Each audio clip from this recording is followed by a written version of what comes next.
Welcome, adventurers. Tonight, beneath the flickering torchlight of our grand hall, we gather to share legendary tales from distant realms, stories of magic, monsters, and mighty heroes, to guide you gently into the realm of dreams. Before we cross into the veil of slumber, take a moment to cast a support spell, smash the like button, and join our growing adventuring party by subscribing. Also, I'm curious what realm you're watching from.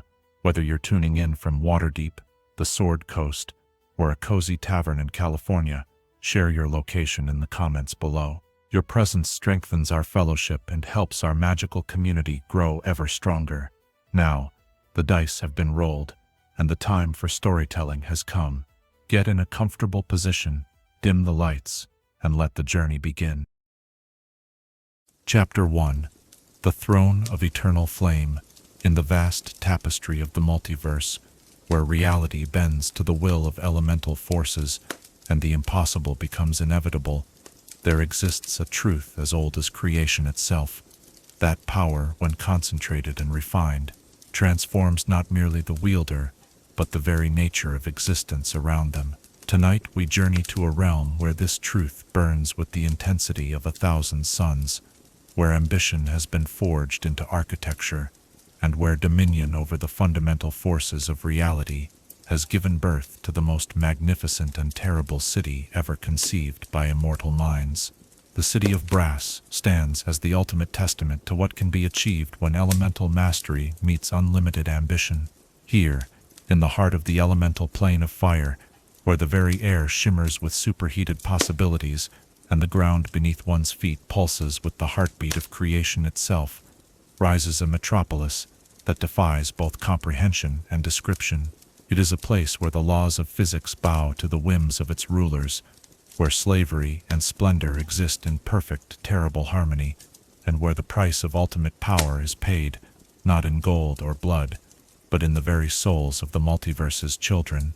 To understand the City of Brass, one must first understand the nature of elemental dominion itself. In the beginning, when the cosmos was young, and the boundaries between the planes were fluid as mercury, the elemental forces existed in chaotic equilibrium. Fire danced with water, earth embraced air, and from their eternal dance came the spark of creation. But within the heart of the fire plane, something unprecedented occurred. Consciousness arose, not from the careful balance of opposing forces, but from the pure, undiluted essence of flame itself. The first Affrit emerged from the very core of elemental fire, beings of such magnificent power and terrible beauty that they seemed to be living embodiments of the plane's will made manifest. Unlike their elemental cousins, who remained bound to the cycles of creation and destruction, the Affrit possessed something far more dangerous: ambition. They looked upon the endless seas of flame that surrounded them and saw not merely a home but a kingdom waiting to be claimed. The rise of the first Sultan is a tale shrouded in the mists of primordial time, where myth and reality dance together like flames in an eternal wind. Some say he was born from the first spark that ever burned in the heart of creation. Others whisper that he was forged in the collision of two dying stars. What is known, carved into the very walls of the City of Brass in letters of living fire, is that he possessed a vision that would reshape not merely his own plane, but the fundamental understanding of what it meant to rule. His name has been lost to time, or perhaps hidden away in the deepest vaults of the palace, for to speak the true name of the first Sultan is said to grant power over fire itself. But his legacy burns eternal in every brick of brass, every tower of crystallized flame, every plaza where the enslaved masses toil beneath the scorching gaze of their immortal masters. He was the first to understand that true power lay not in the mastery of one's own element, but in the subjugation of all others. The founding of the City of Brass began not with construction, but with conquest. The first Sultan gathered around him the mightiest of the Affrit nobles, beings whose power could melt mountains and whose wrath could ignite entire plains. Together they embarked upon what would become known as the Great Binding, a campaign of subjugation that would span millennia and reach into every corner of the elemental planes. The Jinn of the airplane, with their mastery of wind and storm, were the first to feel the Sultan's wrath. Great aerial battles raged across the borders between fire and air, where hurricanes of superheated wind clashed with tornadoes of living flame. The sky itself became a battlefield, painted in shades of orange and gold, as the two forces sought to claim dominion over the spaces between the plains. When the dust settled and the winds finally stilled, thousands of jinn found themselves bound in chains of crystallized fire. Their mastery of the winds turned to the service of their new masters. The earth plains Tao, stubborn and proud as the mountains they called home, proved more difficult to subdue. Their fortress cities, carved from single massive gems and protected by walls of adamantine, withstood the initial assaults of the Affrit legions. But the Sultan's patience was as infinite as his ambition. He ordered his forces to surround the great Tao strongholds and simply wait, maintaining walls of fire that burned day and night, year after year, century after century. The siege lasted for 3,000 years, until even the proud Tao could no longer endure the endless heat that turned their precious gems to glass and their adamantine walls to slag. The Marid of the water plain offered the fiercest resistance, for water and fire are eternal enemies, each seeking to extinguish the other. Their great tsunami armies crashed against walls of superheated steam, creating storms of such violence that they tore holes in the fabric of reality itself.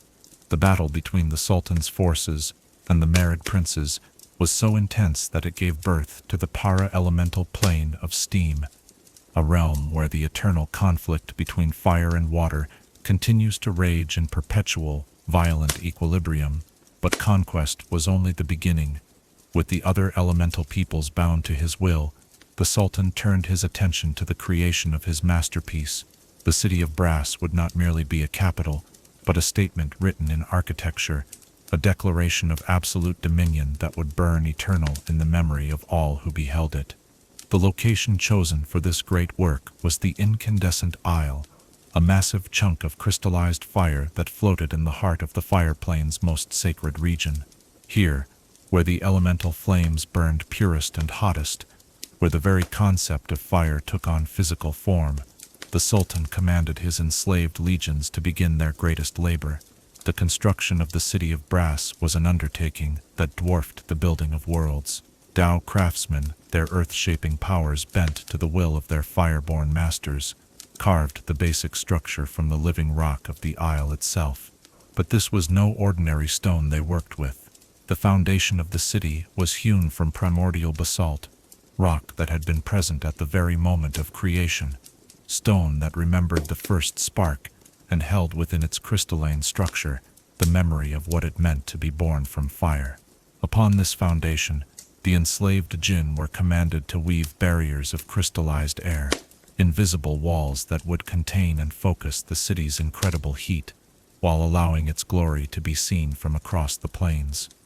These aerial architects, their mastery of wind and weather turned to purposes they had never imagined, created a network of atmospheric channels that would regulate the city's temperature and ensure that even beings not native to the fire plane could survive within its boundaries, albeit uncomfortably. The Marid, their water-shaping abilities, put to use in ways that violated their very nature, were forced to create channels of liquid fire that would serve as the city's circulatory system. These rivers of molten brass flowed through carefully carved channels, carrying heat and energy to every corner of the metropolis, while providing a means of transportation for the city's immortal inhabitants.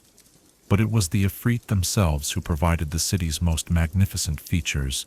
The great towers, each one a spire of living flame that reached toward the infinite sky of the fire plane, were not built but birthed, each one grown from the concentrated will and power of an Affrit noble.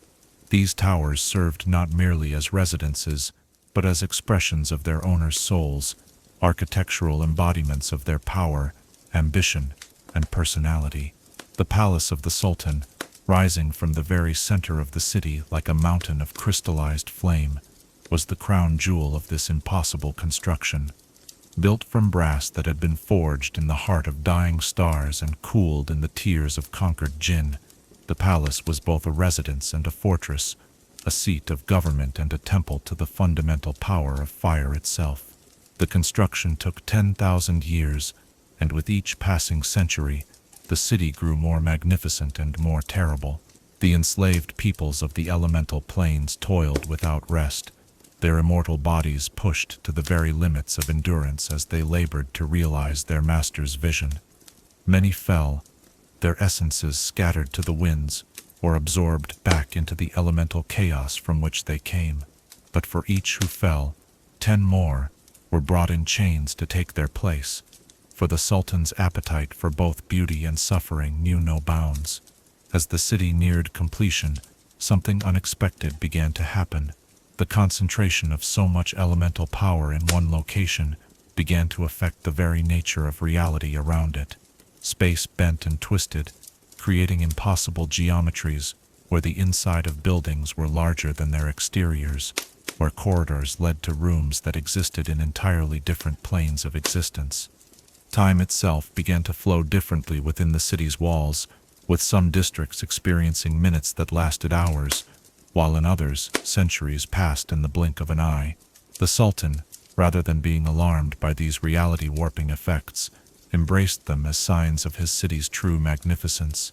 He decreed that these impossible features were not flaws to be corrected, but blessings to be celebrated. The city of brass would be more than a mere metropolis. It would be a place where the very laws of existence bowed to the will of its master. When the construction was finally complete, the Sultan held a celebration that lasted for 100 years. Representatives from across the multiverse were commanded to attend, and those who refused found their home planes visited by legions of fire elementals, bearing invitations written in letters of living flame. The celebration was a display of power and wealth that had never been seen before and has never been equaled since. The grand opening of the city's gates marked the beginning of a new age in the multiverse. The city of brass became the hub of interplanar commerce, the seat of elemental power, and the symbol of what could be achieved when ambition was coupled with absolute authority.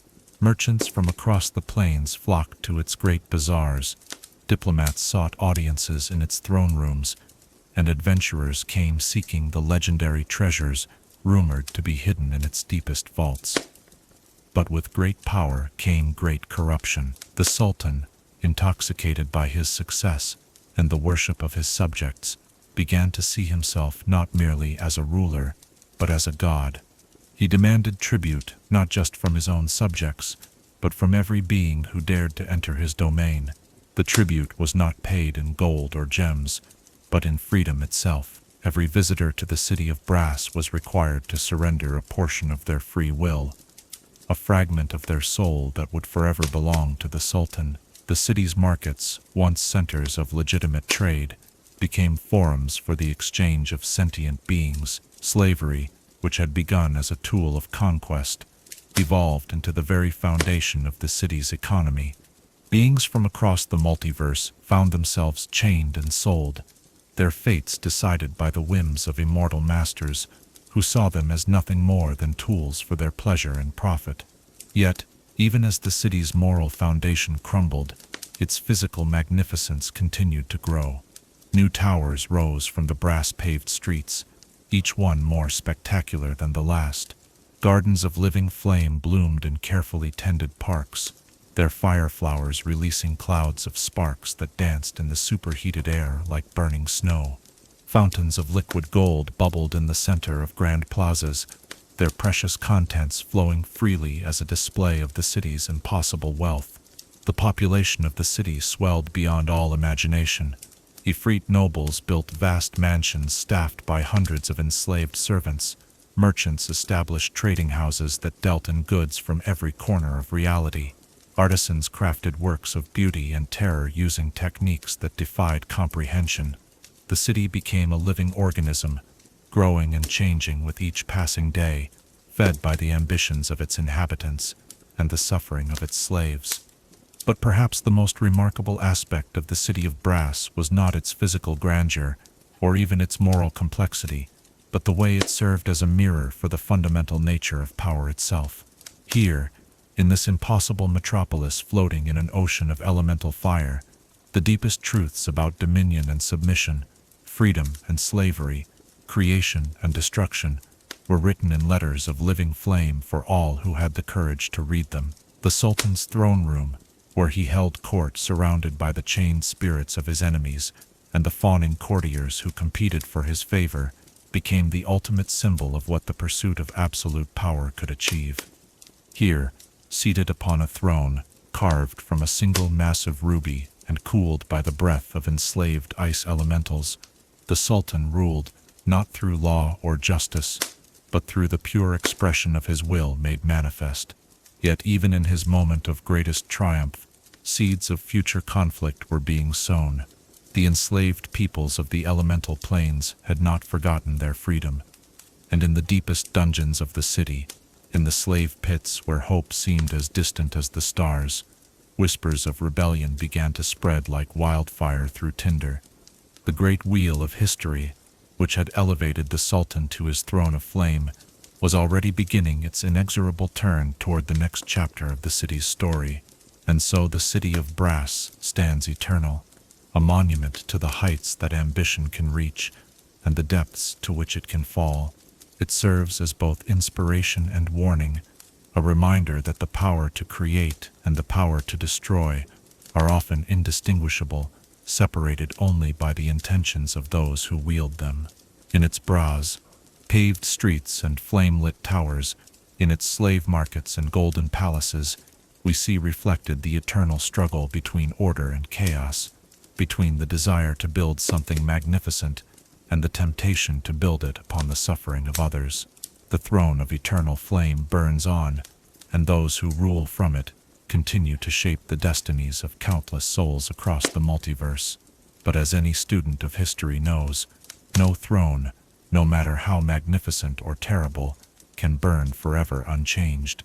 The city of brass stands as testament to the truth that all empires, even those built from the fundamental forces of creation itself, must eventually face the consequences of their choices and discover whether their foundations are strong enough to withstand the weight of their own ambitions.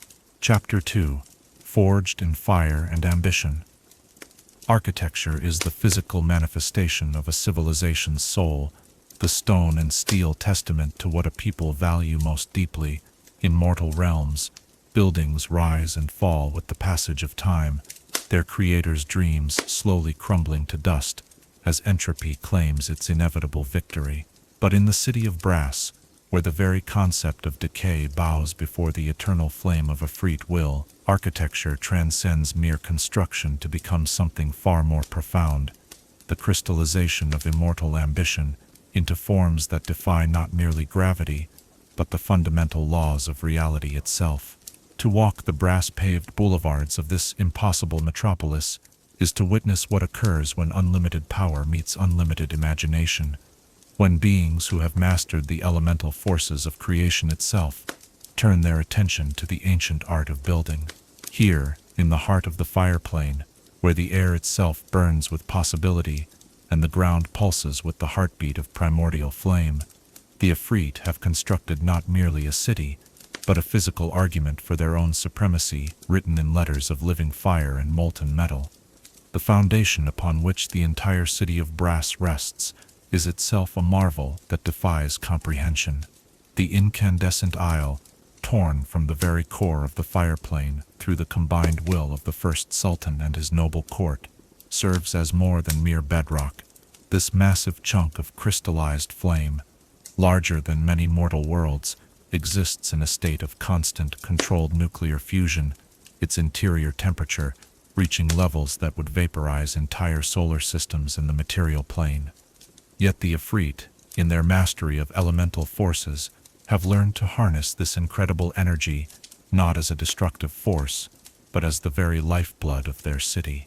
Deep beneath the brass-paved streets, in chambers carved from stone that remembers the first moment of creation, vast networks of conduits channel the isle's infinite heat through carefully crafted distribution systems. These thermal arteries, visible from above as glowing veins, that pulse beneath the city's skin provide not merely warmth, but the fundamental energy that allows the city's impossible features to function. The streets themselves represent an achievement in magical engineering that has never been equaled. Each thoroughfare is paved with brass tiles, but these are no ordinary metal plates hammered into shape by mundane smiths. Every tile was forged in the heart of a dying star, cooled in the breath of ancient dragons, and inscribed with microscopic runes that bind the very concept of endurance into its molecular structure. The result is a road surface that not only never wears down despite the constant traffic of beings whose very footsteps could melt conventional stone, but actually grows stronger with age, each impact adding to its fundamental integrity. But the true marvel lies not in the materials themselves, but in how they have been arranged. The city's street plan follows no conventional geometric pattern, for conventional geometry proves inadequate when dealing with structures that exist partially in multiple dimensions simultaneously. Instead, the boulevards and avenues form a vast mandala, a sacred pattern that focuses and amplifies the elemental energies flowing through the city's foundation. From above, the street layout resembles nothing so much as a massive arcane circle, with the Sultan's palace at its center, serving as the focal point for energies that spiral outward through carefully calculated pathways. Each intersection serves as a node in this grand design, marked by fountains of liquid flame that burn at precisely calibrated temperatures.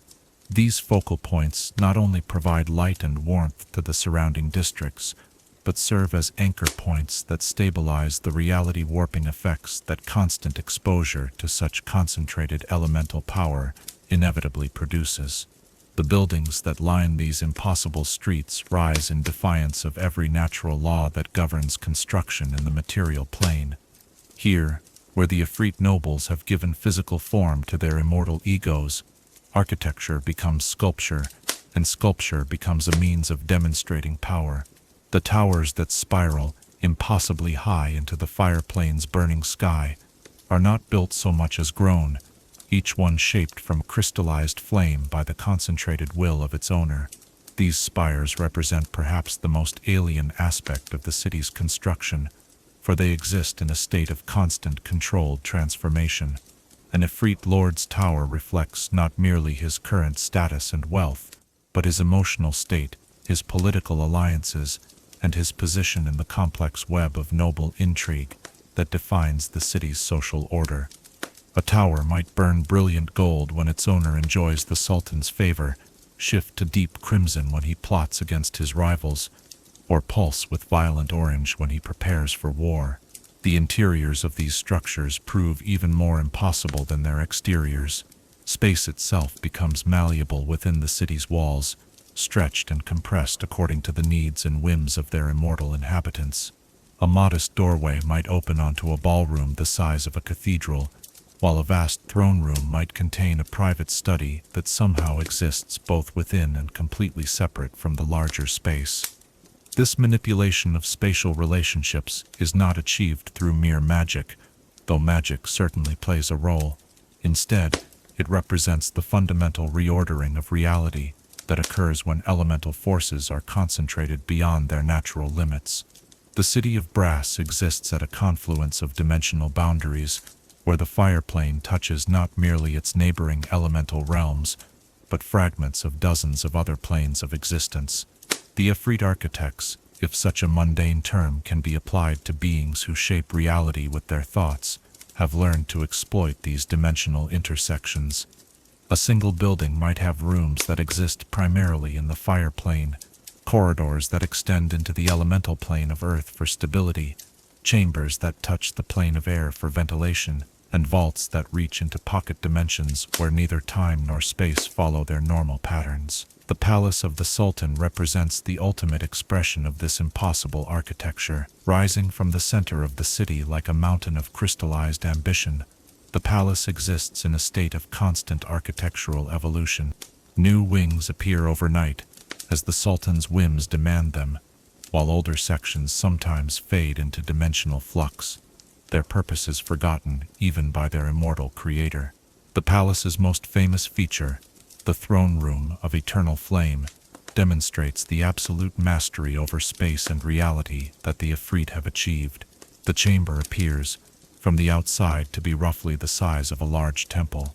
Yet those who enter discover a space so vast that its ceiling disappears into distant clouds of superheated vapor, while its walls stretch away beyond the limits of vision.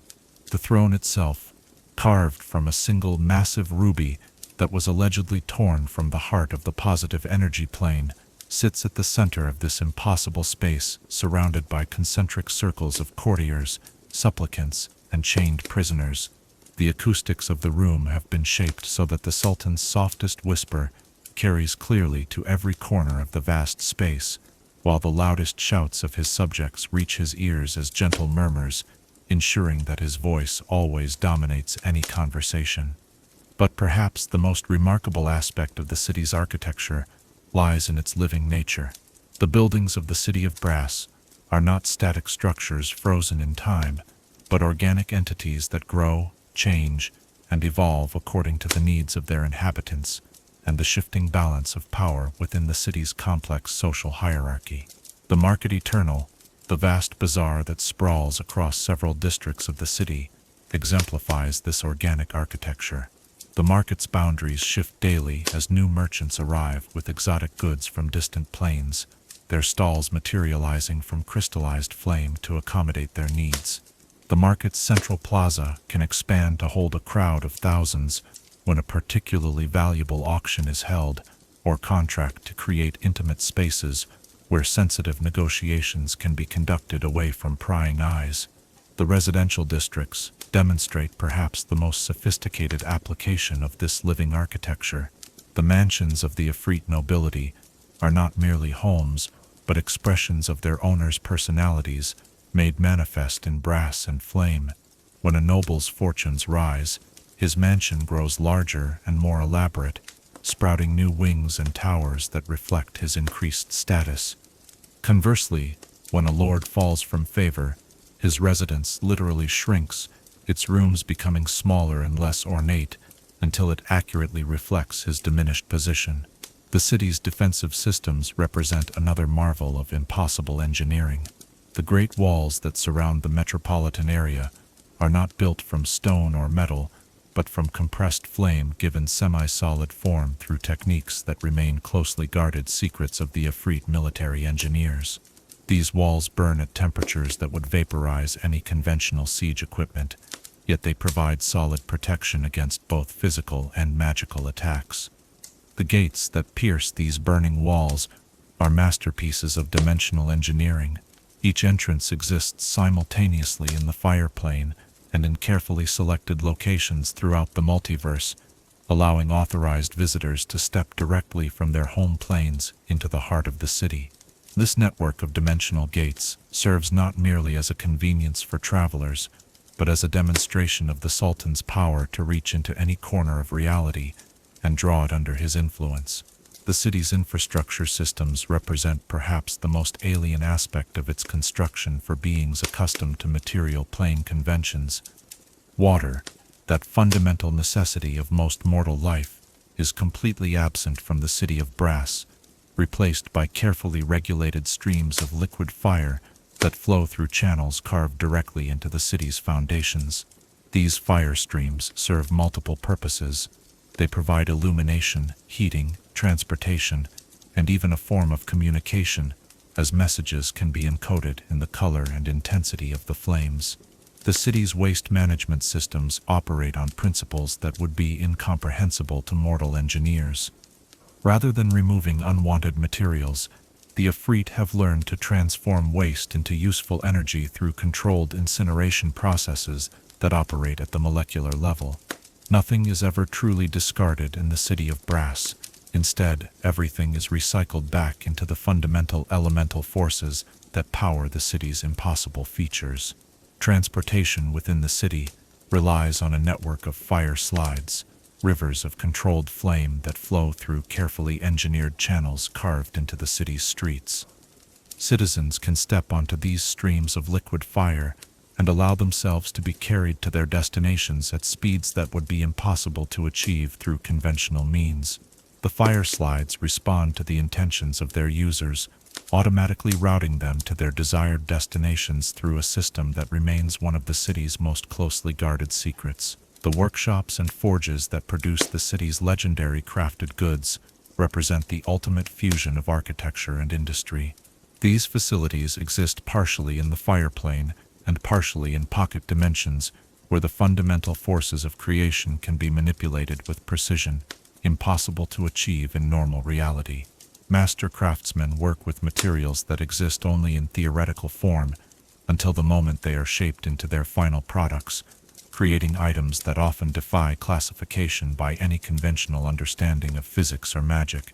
The temporal architecture of certain districts represents perhaps the most disturbing aspect of the city's impossible construction. Areas known as the eternal quarters exist in states of accelerated or decelerated time, where the normal flow of causality has been carefully manipulated to serve the needs of their inhabitants. In some quarters, centuries pass in the space of minutes, allowing for rapid experimentation and development. In others, moments stretch into subjective hours, providing perfect environments for contemplation and detailed craftswork. These temporal manipulations are not achieved without cost. The boundaries between these time-altered districts and the rest of the city must be carefully maintained by teams of specialized Affrit chronothaumaturges, whose job it is to prevent temporal leakage that could destabilize the entire metropolitan area. The stress of maintaining these impossible conditions takes its toll even on immortal beings, and the turnover rate among the city's temporal engineers remains a closely guarded secret. The city's acoustic architecture represents another marvel of impossible engineering. Sound travels through the superheated air of the fire plane in ways that follow no natural law, and the Affrit have learned to exploit these unusual properties to create communication networks that span the entire metropolitan area. Carefully placed resonance chambers allow whispered conversations to be transmitted across vast distances, while acoustic dampening fields ensure that sensitive discussions remain private even in crowded public spaces. The artistic elements integrated into the city's architecture serve not merely decorative purposes, but function as fundamental components of the city's magical infrastructure. Vast murals carved from living flame tell the stories of the city's founding and the Sultan's great victories, but they also serve as focal points for the enchantments that maintain the city's reality-warping effects. Sculptures of crystallized fire not only beautify public spaces, but anchor the dimensional matrices that allow the city's impossible spatial relationships to remain stable. Yet for all its magnificent impossibility, the architecture of the city of brass serves a darker purpose that becomes apparent only to those who understand the true nature of the society it houses. Every grand palace, every soaring tower, every impossible structure has been designed not merely to inspire awe, but to reinforce the fundamental hierarchy that places the Affrit nobility at the apex of creation and all other beings in positions of servitude or submission. The slave quarters, built into the foundations of the city, where the heat reaches truly unbearable levels, represent the dark mirror of the nobility's architectural splendor. Here, in chambers carved from stone that burns with endless fire, millions of enslaved beings toil in conditions that would break the spirits of mortals in mere hours. Yet the architecture of these hellish districts has been carefully designed to ensure not death, but endless suffering, providing just enough relief to prevent total despair, while maintaining conditions that make rebellion impossible to organize. As we stand in the shadow of these impossible towers and walk these streets paved with ambition made manifest, we are confronted with the fundamental truth that the city of brass represents, that architecture, like all forms of art, reflects the soul of its creators. In the magnificent impossibility of this elemental metropolis, we see reflected the soaring ambitions and terrible moral corruption of the beings who built it.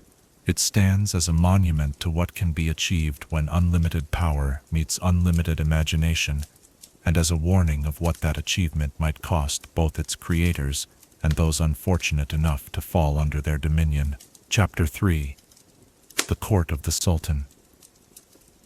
Power corrupts, but immortal power corrupts absolutely, transforming even the noblest intentions into instruments of tyranny that span millennia. In the gleaming halls of the city of brass, where the very air shimmers with the heat of concentrated ambition, and the walls echo with the whispered schemes of beings who have forgotten what it means to fear death, we witness the ultimate expression of this eternal truth.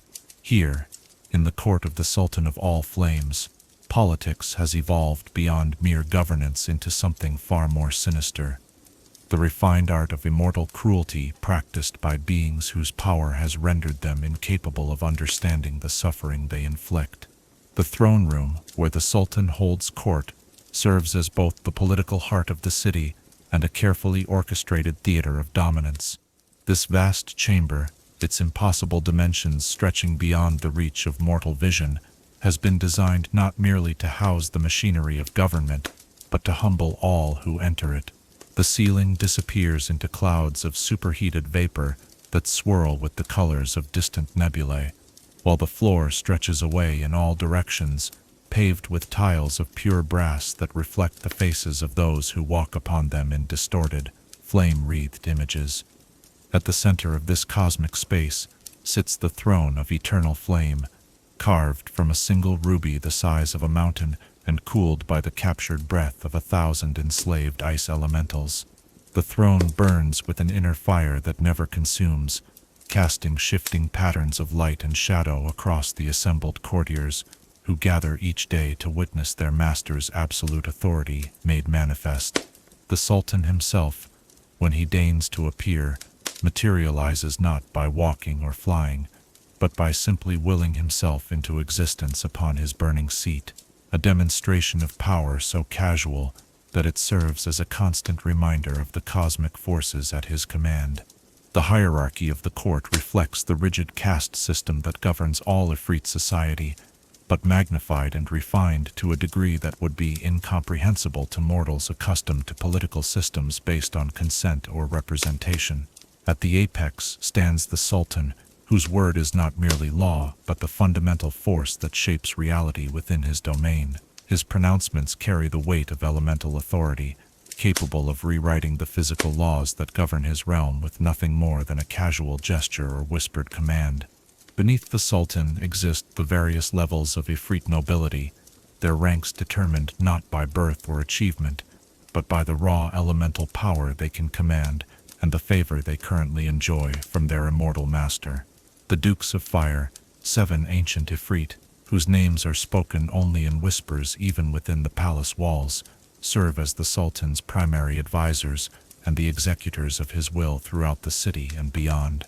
Each duke controls vast territories within the fire plane, commanding legions of lesser Affrit and enslaved elementals, yet in the presence of their master, they prostrate themselves with a devotion that borders on religious worship. The Marquesses of Flame, numbering in the dozens, form the next tier of the hierarchy, their authority extending over individual districts of the city and specific aspects of its administration. Some oversee the great slave markets, others command the military legions, while still others manage the complex diplomatic relationships with other planar powers. Their positions are not hereditary but contingent, granted and revoked according to the Sultan's whims and their own success in advancing his interests. Below the Marquesses exist hundreds of lesser nobles, each one a being of immense power by any mortal standard, yet reduced to the status of supplicants in the presence of their superiors. These counts, barons, and knights of flame compete endlessly for advancement, engaging in elaborate games of intrigue and manipulation that can span centuries. Their struggles provide endless entertainment for their social superiors, who observe the machinations of their inferiors, with the detached amusement of beings watching particularly clever pets perform tricks. The daily routine of the court follows rituals that have remained unchanged for millennia, their precise choreography serving not merely as ceremony, but as a constant reinforcement of the absolute hierarchy that governs Affrit society. Each morning, as the fireplane's eternal dawn bathes the throne room in shades of gold and crimson, the nobles gather in carefully prescribed positions that reflect their current standing in the Sultan's favor. The ritual of submission begins each court session, with every noble, regardless of rank, prostrating themselves before the empty throne, while reciting ancient formulae of loyalty and devotion. These words, spoken in the primordial language of elemental fire, carry binding power that reinforces the magical chains of servitude that tie each courtier to their master's will. The ritual concludes when the Sultan materializes upon his throne, his presence burning away the words of submission and leaving his subjects in a state of receptive silence. The business of the court proceeds according to protocols established by the first Sultan and maintained without variation by his successors. Petitions are heard in order of the petitioner's rank, with the highest nobles presenting their requests first, while lesser courtiers wait in positions of increasingly uncomfortable subservience. The Sultan's responses come not in the form of discussion or debate, but as pronouncements delivered with the authority of natural law. The most feared aspect of these daily audiences is the Sultan's habit of dispensing justice according to his momentary whims rather than any consistent legal framework. A noble who displeases his master might find himself transformed into a pillar of living flame, forced to serve as decoration in the throne room while retaining full consciousness of his torment. Others might be banished to the deepest levels of the city's foundations, where they join the enslaved masses in laboring for the glory of their former peers. Yet perhaps more terrifying than the Sultan's wrath is his favor, for those who rise highest in his regard often find themselves trapped in positions of responsibility that no sane being would willingly accept. The Sultan's most trusted advisors are granted portions of his own elemental power, becoming extensions of his will rather than independent entities.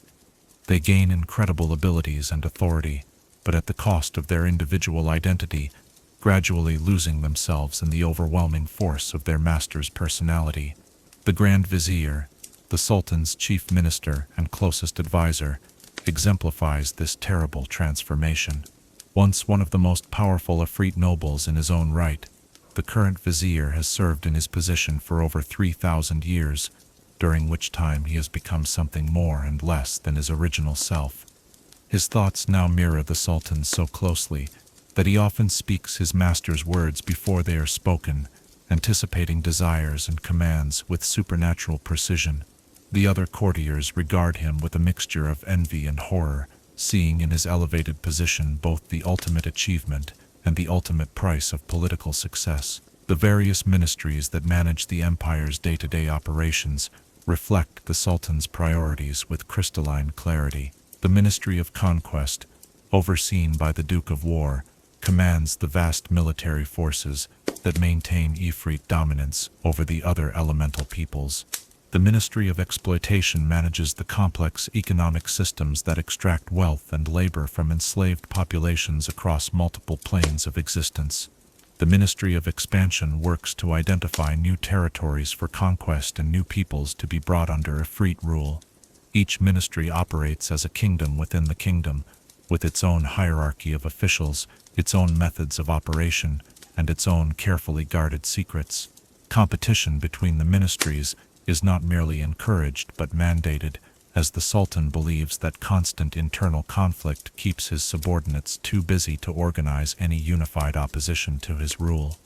Ministry officials spend as much time scheming against their counterparts in other departments as they do pursuing their official duties, creating a web of intrigue so complex that no single individual apart from the Sultan himself can comprehend its full scope. The Intelligence Ministry, known formally as the Watchers of the Eternal Flame, represents perhaps the most sinister aspect of the court's operations. This organization of spies, informants, and infiltrators maintains surveillance over every aspect of life within the city and beyond. Their agents, drawn from every level of Affrit society and from the ranks of the enslaved populations, report on the activities, conversations, and even the thoughts of their fellow citizens. The Watchers' methods of gathering intelligence defy conventional understanding. Flame wraiths, beings of pure fire given just enough substance to maintain coherent thought, slip through cracks in reality to observe conversations taking place in supposedly secure locations. Enslaved telepaths, their minds broken and reformed to serve their master's purposes, scan the thoughts of visitors and citizens alike. Temporal spies observe important events from multiple time streams, ensuring that even attempts to change the past through magical means cannot escape detection. The social dynamics of the court operate according to rules that have evolved over millennia of immortal politics. Alliances form and dissolve with stunning rapidity, as nobles who were bitter enemies one day might find themselves political partners, the next united by shared opposition to a rival who has gained too much influence with the Sultan. These partnerships, formalized through elaborate ceremonies that bind the participants with magical oaths, can shift the balance of power within the court overnight. Marriage among the Affrit nobility serves not as a union of love or even convenience, but as a strategic weapon in the endless game of political advancement. Noble houses arrange unions designed to consolidate power, eliminate rivals, or gain access to resources controlled by other families. The wedding ceremonies themselves often serve as occasions for political assassination, with rival houses using the mandatory gift-giving traditions to deliver cursed objects or poison-laden offerings to their enemies. The children of these political unions grow up understanding that they are pawns in games that began before their birth and will continue long after their own potential deaths. Young Affrit nobles receive educations that focus not on moral philosophy or artistic achievement, but on the practical skills needed to survive and thrive in their toxic political environment. They learn to read the subtle signs of shifting loyalty, to craft lies that contain just enough truth to be believable, and to strike at their enemies through proxies and intermediaries that cannot be traced back to them. The court's entertainment reflects the refined cruelty that characterizes all aspects of Affrit society.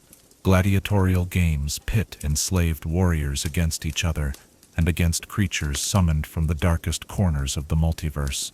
These contests serve not merely as diversions, but as opportunities for the nobles to demonstrate their wealth and power through the quality of their fighting slaves and the exotic nature of their imported monsters. More sophisticated entertainments involve elaborate masquerade balls, where the guests wear magical disguises that conceal their identities while revealing their deepest secrets to those skilled enough to interpret the symbolic meaning of their chosen appearances. These events serve as battlegrounds for reputation and influence, where a cleverly chosen costume or a perfectly timed revelation can elevate a minor noble to positions of significant power or destroy the career of a long-established rival. The Sultan's personal preferences in entertainment run toward spectacles that combine artistry with suffering. His favorite performances involve enslaved artists who have been granted temporary reprieve from their labors in exchange for creating works of surpassing beauty, while knowing that their reward for success will be an eternity of torment, designed to inspire even greater artistic achievement. The resulting works, infused with the creator's anguish and desperate hope, achieve levels of emotional resonance that purely voluntary art could never match. The court's relationship with time reflects the immortal nature of its inhabitants and their sovereign. Plans are made not in terms of years or decades, but of centuries and millennia.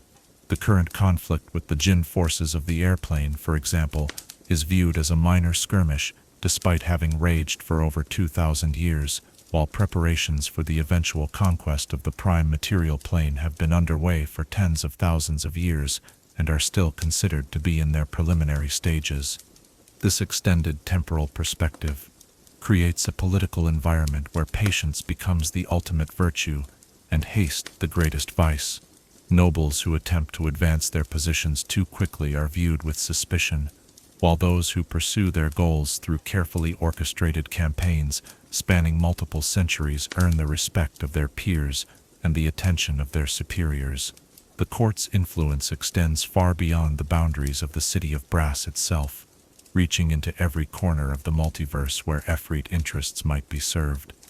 Diplomatic missions to other planar powers often involve negotiations that span decades, with agreements that might not come into effect for centuries.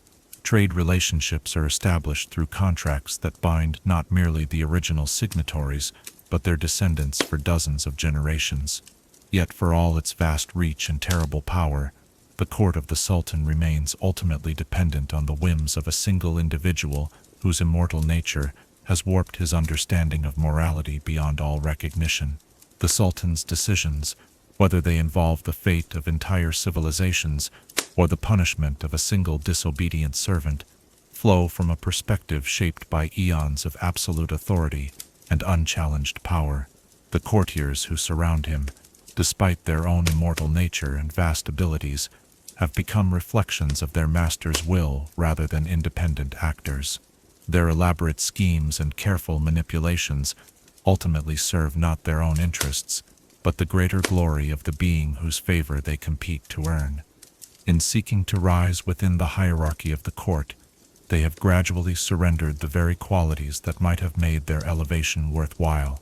As we observe the daily rituals of this immortal court, the elaborate ceremonies of submission and dominance, the careful choreography of power and servitude, we witness the ultimate corruption that absolute authority visits upon both those who wield it and those who serve it. The court of the Sultan stands as a monument to the truth that power, when freed from the constraints of morality and accountability, inevitably transforms even the mightiest beings into something less than what they once were, leaving behind only the empty shell of authority wielded for its own sake rather than for any purpose worthy of the tremendous cost required to maintain it. Chapter 4. The Slave Markets of Eternity. There exists no greater testament to the capacity of power to corrupt the soul than the sight of sentient beings reduced to commodities, their lives and deaths subject to the whims of markets that treat consciousness itself as a resource to be harvested and exploited. In the depths of the city of brass, where the heat rises from the very foundations of reality and the air shimmers with the distorted reflections of countless broken dreams, we encounter the darkest truth of Affrit civilization, that all their magnificent achievements, all their architectural wonders and political sophistication, rest upon a foundation of suffering so vast and terrible that mortal minds struggle to comprehend its full scope. The great Bazaar of chains stretches across 7 districts of the city's lower levels, its boundaries marked not by walls or gates, but by the subtle shift in the air itself, where the usual scent of brass and flame gives way to something far more disturbing, the metallic tang of despair made manifest. Here, in these sprawling markets where the fundamental concepts of freedom and dignity are bought and sold like any other commodity, the true nature of Affrit society reveals itself in all its terrible clarity. The markets operate according to principles that would be alien to any civilization based on concepts of individual worth or universal rights. Here, sentient beings are classified not according to their inherent dignity, but according to their utility to their potential owners. The primer EA categories reflect the cold pragmatism of a society that has elevated exploitation to the level of high art. Laborers valued for their physical strength and endurance, artisans prized for their creative abilities, scholars desired for their knowledge, entertainers sought for their capacity to amuse their masters, and the most tragic category of all, companions selected purely for their ability to provide emotional and physical comfort to beings incapable of forming genuine relationships. The auction platforms that serve as the commercial heart of these markets represent perhaps the most chilling fusion of artistry and cruelty ever conceived.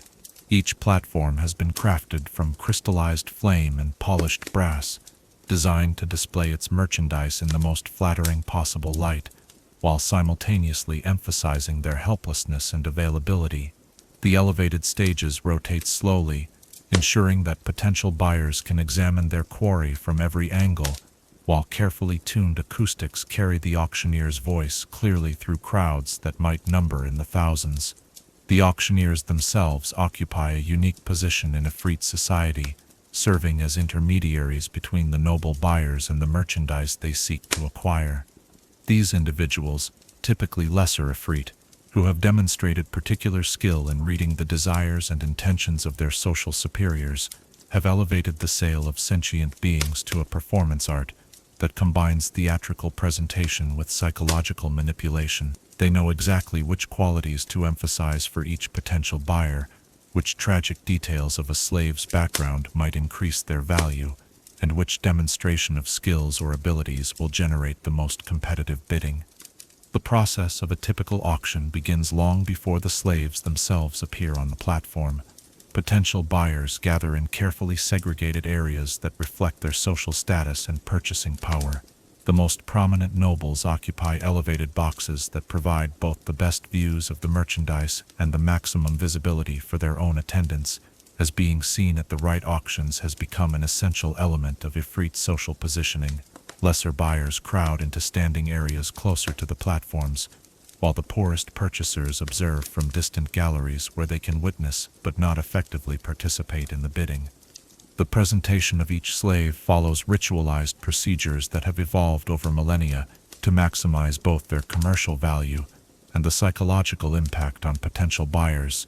The condemned beings are brought onto the platform in chains, forged from their own elemental essence, bonds that not only prevent physical escape, but create sympathetic connections between their captivity and their fundamental nature. A water elemental finds himself bound in chains of crystallized steam, while an earth elemental discovers that his bonds are forged from stone, torn from his home plane, and infused with the essence of fire. The auctioneer's presentation begins with a recitation of the slave's origin and capture, details that serve both practical and entertainment purposes. Buyers need to understand the background and capabilities of their potential purchases, but the crowd also derives sadistic pleasure from hearing tales of the specific defeats and betrayals that led to each individual's enslavement. The story of a Jinn prince who was betrayed by his own guards brings gasps of appreciation from an audience that sees in his fall both entertainment and confirmation of their own superiority. Physical demonstrations follow the verbal presentations, with slaves forced to display their abilities for the assembled crowd. Laborers lift massive weights or demonstrate their endurance through brutal physical tests. Artisans create works of beauty while chained to their platforms, their tears of rage and despair, adding poignancy to their creations that increases rather than diminishes their commercial value. Scholars recite complex formulae or solve mathematical problems, while their captors describe the vast libraries and centers of learning that were destroyed to capture these living repositories of knowledge. The bidding process itself reflects the complex social dynamics of Affrit society, with each bid serving not merely as an economic transaction, but as a statement of status, power, and intent. The amounts involved often exceed the gross production of entire material plane kingdoms, but for immortal beings whose wealth accumulates across millennia, such expenditures represent mere gestures of casual superiority. The true value of these transactions lies not in their economic impact, but in their social significance, as the prices paid for particular slaves send messages throughout the community about the buyer's priorities, resources, and position within the eternal hierarchy. Specialized markets cater to particular tastes and requirements, each one a monument to the refined cruelty that characterizes Affrit civilization. The academies of sorrow focus on scholars and teachers, beings whose knowledge makes them valuable but whose intellectual pride makes their suffering particularly exquisite to their captors.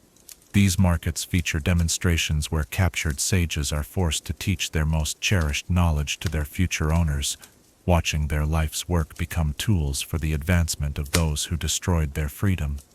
The galleries of grace specialize in artists and entertainers, beings whose creative abilities have been honed through centuries of practice and devotion to their crafts.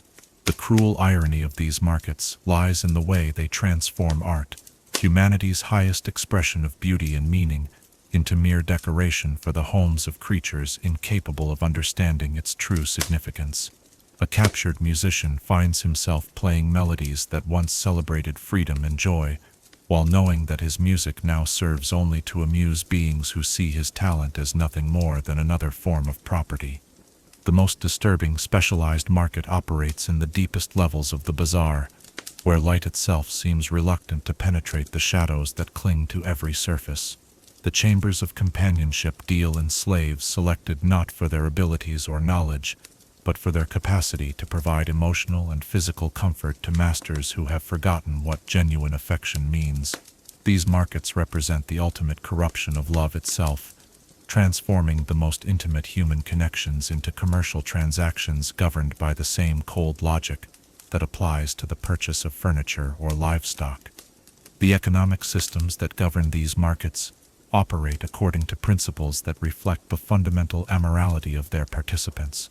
Supply and demand curves map not the flow of goods and services, but the availability of suffering and the appetite for domination. Prices fluctuate based on factors that would be incomprehensible to conventional economists: the military success of raiding expeditions, the discovery of new plains populated by previously unknown species, the shifting tastes of noble buyers whose preferences might change on whims that span decades or centuries. The logistics of maintaining these markets require infrastructure and expertise that demonstrate the terrifying efficiency with which the Affrit have systematized the destruction of freedom. Vast holding facilities carved into the bedrock beneath the city house, millions of enslaved beings in conditions carefully calculated to maintain their value while breaking their spirits. Each facility specializes in particular types of slaves, with environmental controls that ensure optimal health while maximizing psychological pressure. The training facilities that prepare slaves for sale represent perhaps the most chilling aspect of the entire system. Here, in chambers where screams echo endlessly through corridors that seem to absorb rather than reflect sound, captured beings are systematically broken and rebuilt according to their purchasers' specifications. The process involves not merely physical conditioning but fundamental alterations to personality and memory, creating individuals who retain their abilities while losing their capacity for independence or resistance. The Affrit overseers who manage these training facilities have elevated psychological manipulation to the level of high science, understanding with terrible precision how to identify and exploit the specific vulnerabilities of each species and individual. They know exactly how long to maintain isolation before offering false hope, precisely when to alternate reward and punishment to create the desired psychological dependence, and which memories to leave intact to ensure that their subjects understand exactly what they have lost. The transportation networks that supply these markets span the entire multiverse, connecting the city of Brass to every plane where sentient life can be found and captured. Raiding fleets of fire-powered vessels traverse the dimensional barriers that separate the planes, their holds designed to contain beings whose very nature might be antithetical to the elemental fire that powers their journey. These expeditions operate according to carefully planned schedules that ensure a steady supply of fresh merchandise, while minimizing the risk of organized resistance from their victims' home communities. The intelligence networks that support these operations demonstrate the vast resources devoted to the systematic harvesting of sentient life. Spies and informants throughout the multiverse report on political instability, natural disasters, and conflicts that might create opportunities for mass captures. Diplomatic missions serve dual purposes, gathering information about potential targets, while maintaining the fiction that the Affrit are legitimate participants in interplanar politics rather than sophisticated predators. The legal frameworks that govern these markets reflect the moral blindness that characterizes Affrit society at every level. Elaborate contracts define the rights and responsibilities of buyers and sellers, with detailed provisions covering everything from return policies to warranty periods, while completely ignoring the fundamental immorality of treating sentient beings as property. These documents, crafted by legal scholars whose intellectual abilities are matched only by their complete absence of conscience, create an illusion of legitimacy around transactions that represent the ultimate violation of universal moral principles. The cultural adaptations that have evolved around these markets demonstrate how thoroughly the practice of slavery has permeated every aspect of Affrit society. Children grow up attending auctions as family outings, learning to evaluate and compare enslaved beings with the casual expertise that other cultures might apply to livestock or agricultural products. Social gatherings revolve around discussions of recent purchases and the relative merits of different types of slaves, while artistic works celebrate the beauty and elegance of well-designed bondage systems. The psychological effects of prolonged exposure to these markets extend far beyond their immediate participants, creating a society-wide numbness to suffering that has profound implications for every aspect of Ifrit civilization. Beings who spend their immortal lifespans surrounded by the systematic dehumanization of others inevitably lose their capacity for empathy, becoming creatures capable of tremendous sophistication and achievement, but fundamentally incapable of recognizing the moral weight of their actions. The economic ripple effects of the slave trade reach into every corner of the city's commercial life.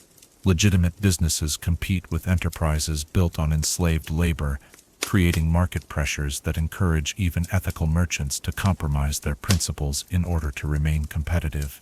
The abundance of free labor distorts price structures throughout the economy, making certain goods artificially cheap while creating artificial scarcity in others.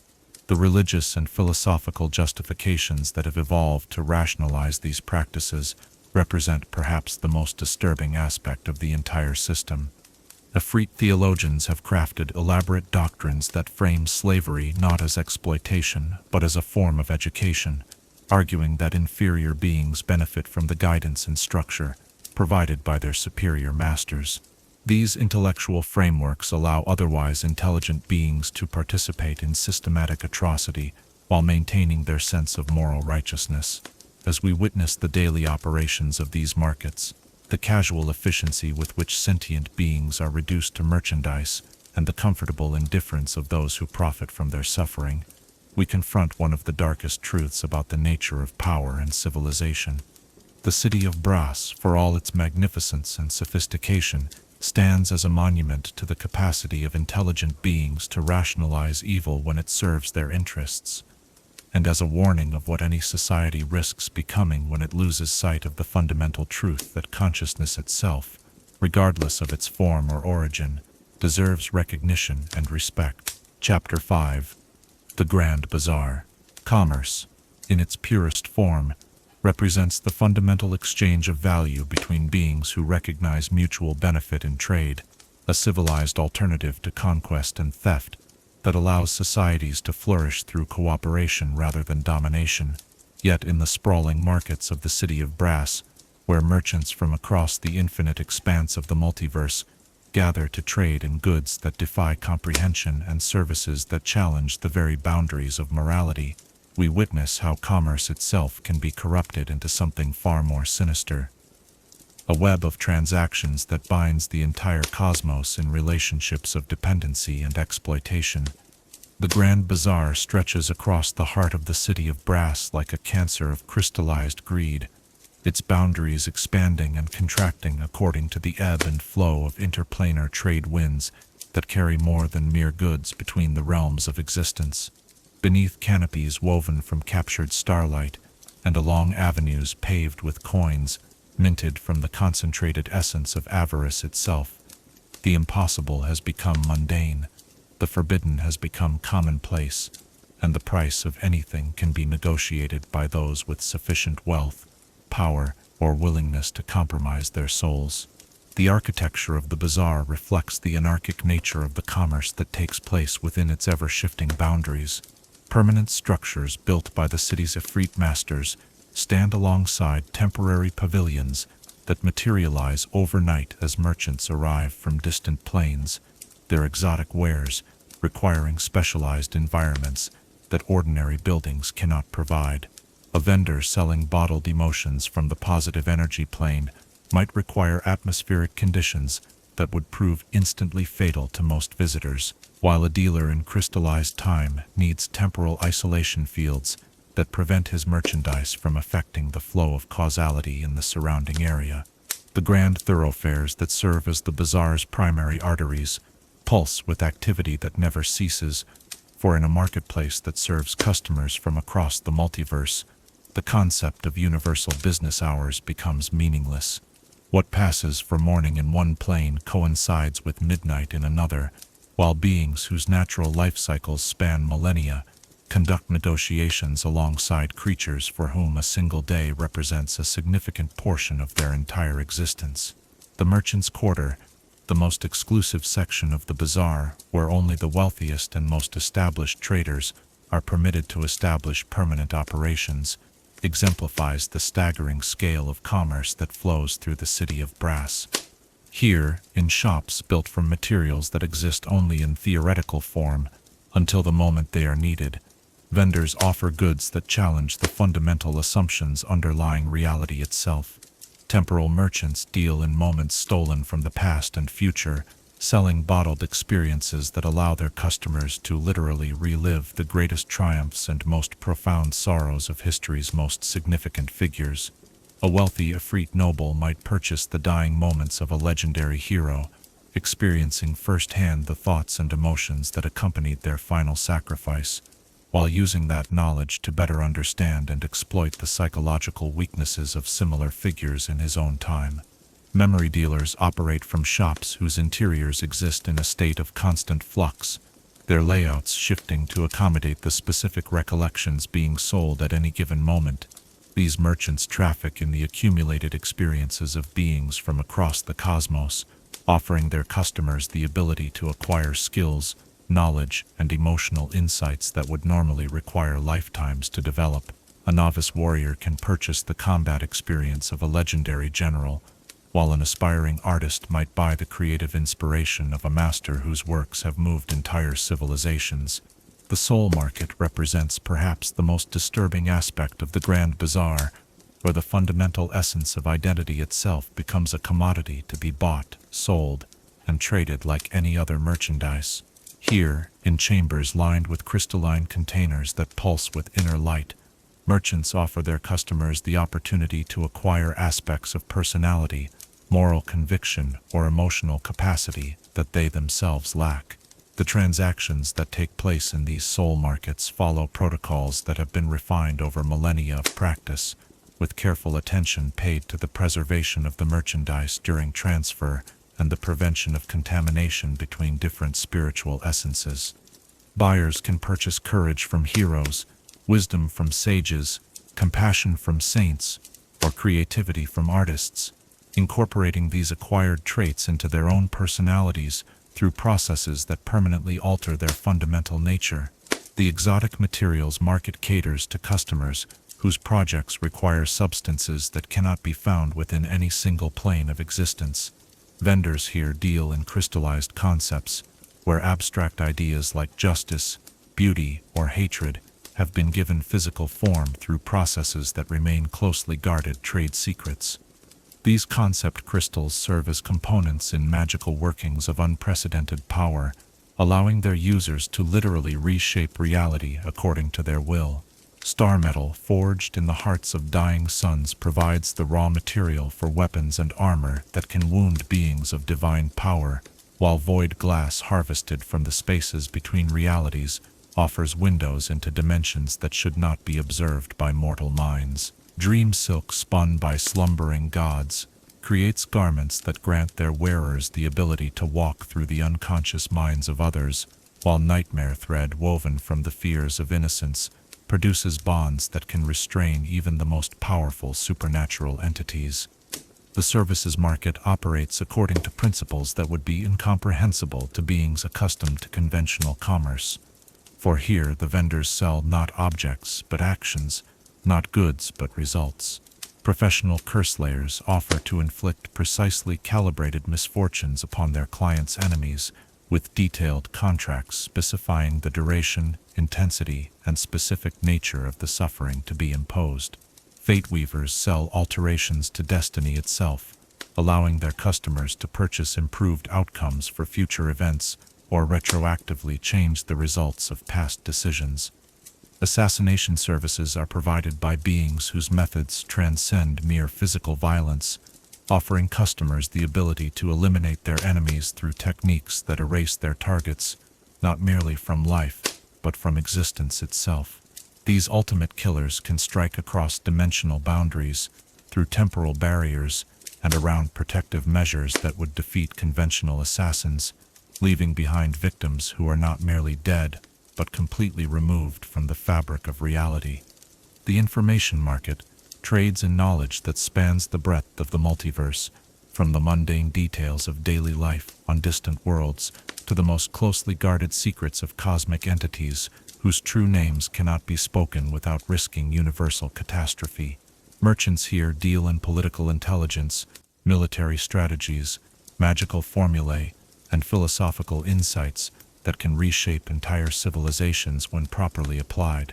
The most valuable information concerns the locations and vulnerabilities of beings whose power threatens the established order, knowledge that allows the Affrit nobility to eliminate potential rivals before they can consolidate their strength.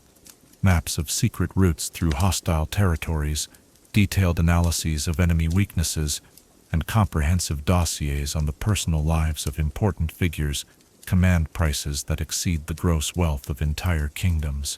The magical services offered in the Bazaar's enchantment quarter represent the collective expertise of beings whose mastery of arcane arts spans multiple planes of existence.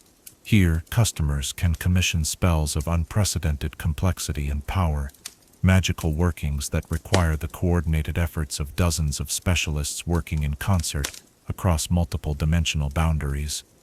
Reality revision services allow customers to alter fundamental aspects of their personal history, changing not merely their memories, but the actual events that shape their lives.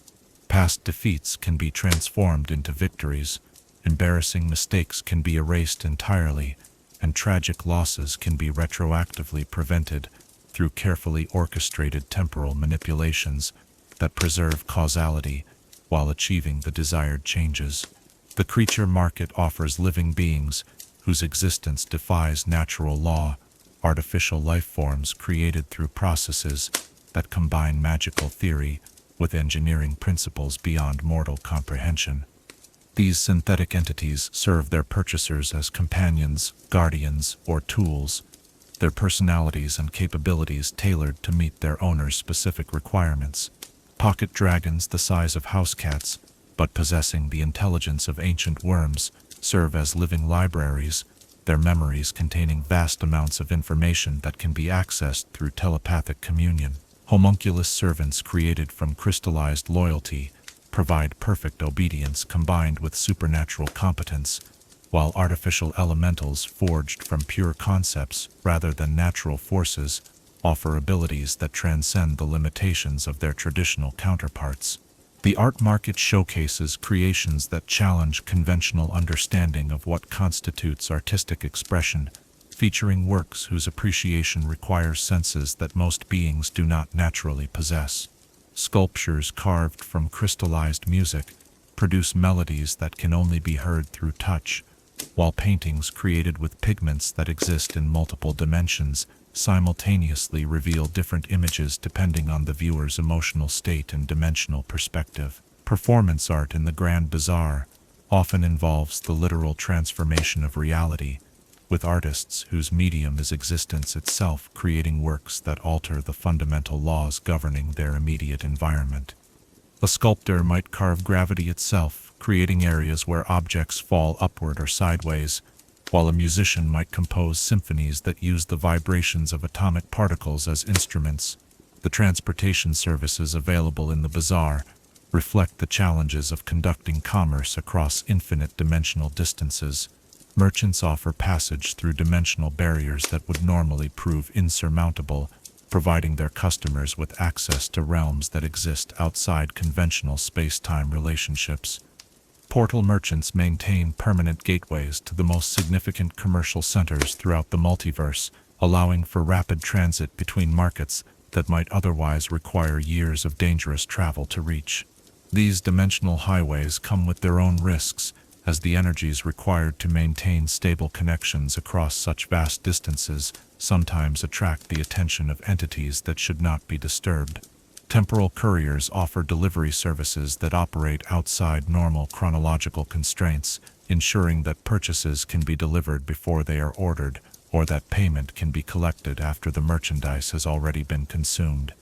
These time travelers navigate the complex paradoxes of causality with expertise born from millennia of practice, though their services come with disclaimers regarding the potential side effects of temporal manipulation. The banking and financial services that support this vast commercial enterprise operate according to principles that incorporate the unique challenges of interdimensional commerce. Currency exchanges handle the conversion between different planar monetary systems, dealing with the practical problems that arise when trading partners use different fundamental concepts of value. Some planes operate on barter systems based on the exchange of life force itself, while others use currencies backed by abstract concepts like honor or artistic achievement. The money changers of the Grand Bazaar have developed sophisticated methods for calculating exchange rates between systems that have no apparent common basis for comparison, creating mathematical frameworks that allow for meaningful trade between beings whose very concepts of wealth might be mutually incomprehensible. Credit systems extend across dimensional boundaries, allowing merchants to conduct business on terms that might span multiple lifetimes or even geological ages. Loans might be secured by collateral that includes future reincarnations, potential offspring, or abstract concepts like reputation or artistic legacy. Default procedures involve collection methods that pursue delinquent borrowers across planes of existence and through multiple temporal dimensions. The security systems that protect the bazaar's operations from theft and fraud represent a fusion of magical technique with paranoid engineering that reflects the incredible value of the merchandise being protected. Dimensional locks prevent unauthorized transportation of goods between planes, while temporal seals ensure that stolen items cannot be hidden in the past or future. Guardian constructs patrol the market areas with senses that extend across multiple spectra of existence, capable of detecting threats that operate through physical, magical, or conceptual vectors. These artificial sentinels are programmed with behavioral patterns that allow them to distinguish between legitimate customers and potential threats, though their criteria for making such distinctions often reflect the moral blindness of their creators. The insurance systems that protect merchants from the numerous risks involved in interdimensional commerce operate according to actuarial principles that incorporate probability calculations spanning infinite possible outcomes. Policies might cover losses due to dimensional collapse, temporal paradox, reality revision, or divine intervention, with premium calculations that require mathematical concepts that most mortal minds cannot comprehend. As we navigate the labyrinthine passages of this impossible marketplace, observing the casual exchange of goods and services that represent the fundamental building blocks of reality itself, we witness the ultimate expression of what commerce becomes when freed from all moral constraints and practical limitations.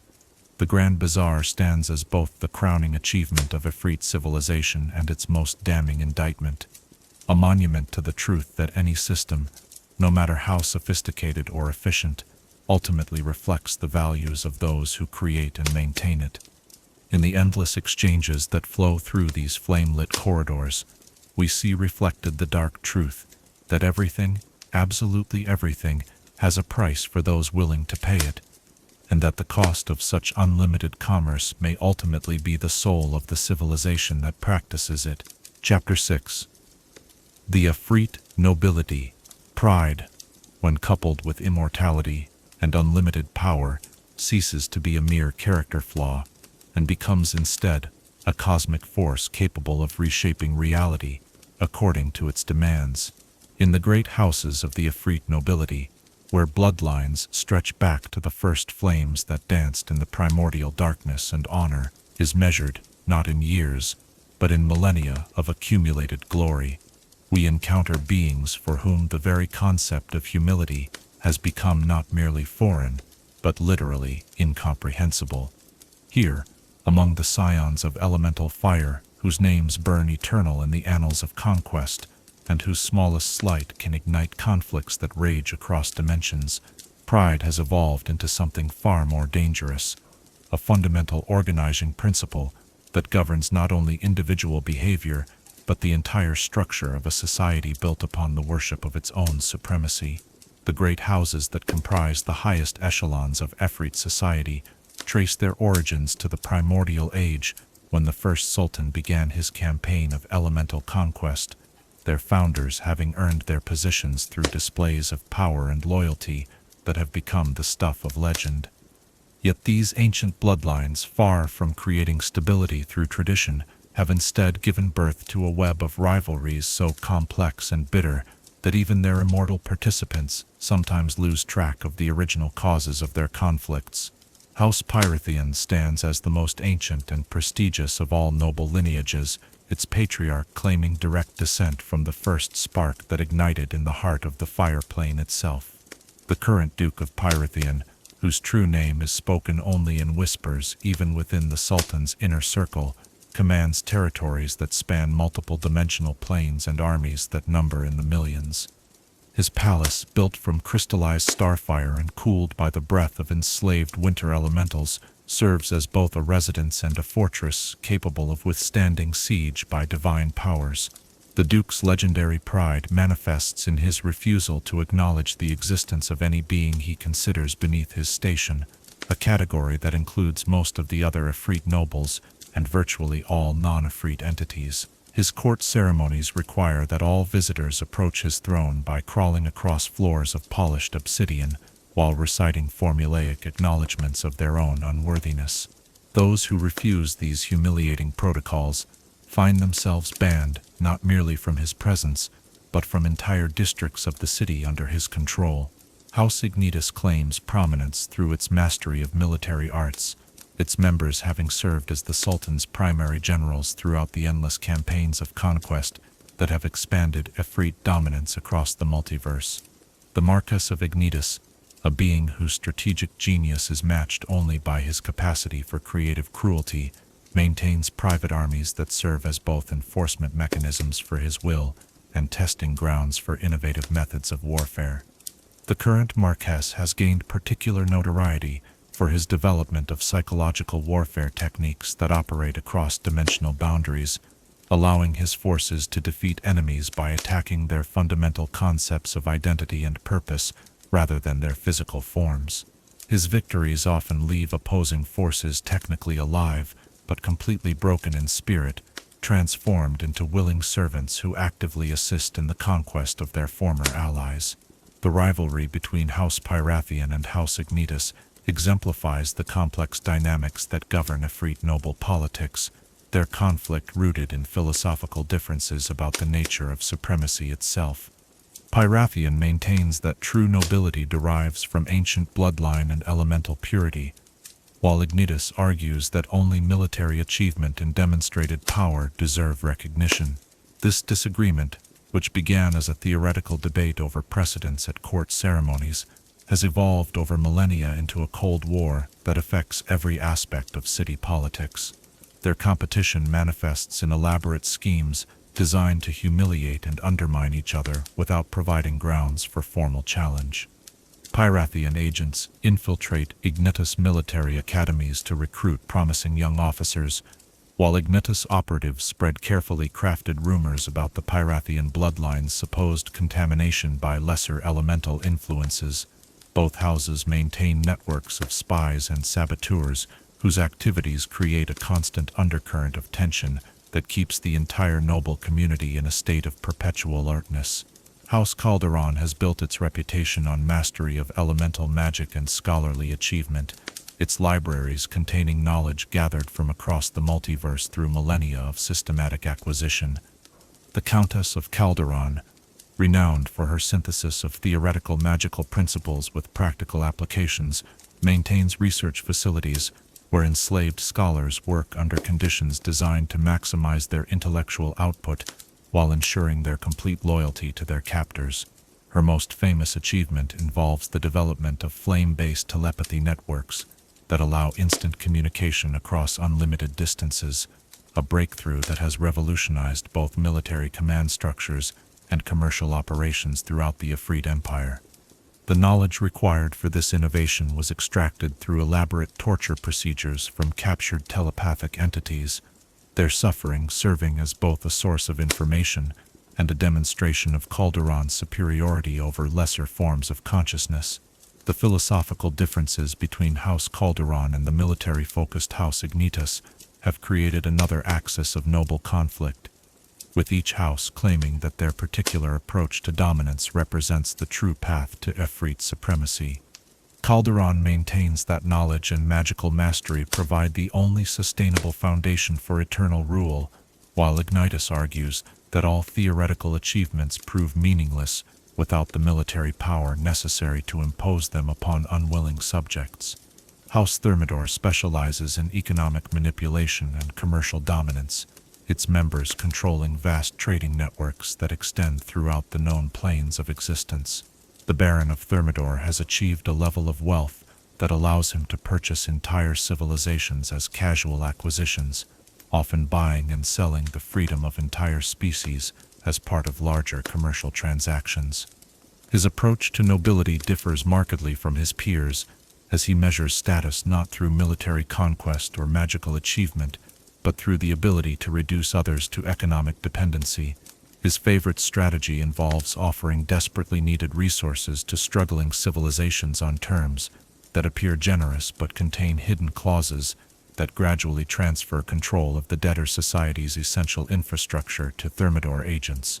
The Baron's economic philosophy holds that true dominance can only be achieved through systems that make resistance economically irrational, creating situations where even those who recognize their exploitation continue to participate because the alternatives appear worse.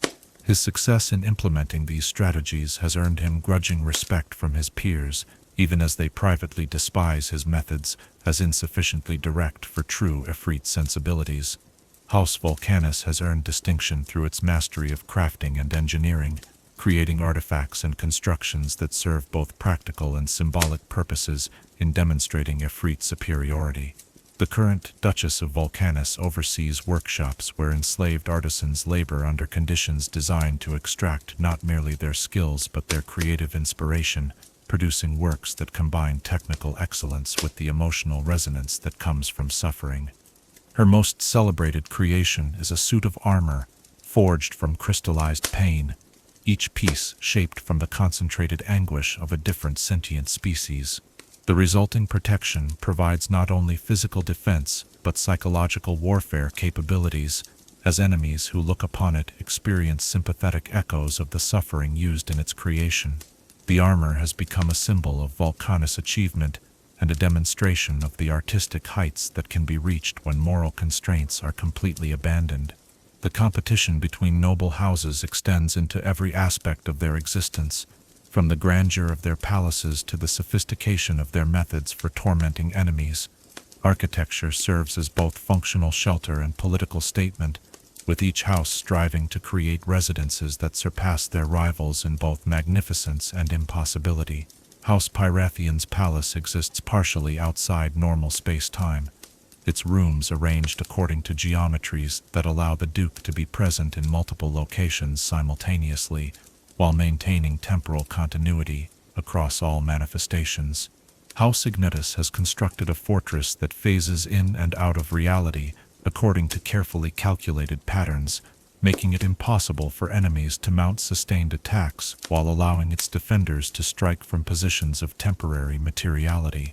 The social rituals that govern interactions between noble houses follow protocols developed over millennia of practice, each ceremony serving as both diplomatic necessity and opportunity for subtle aggression.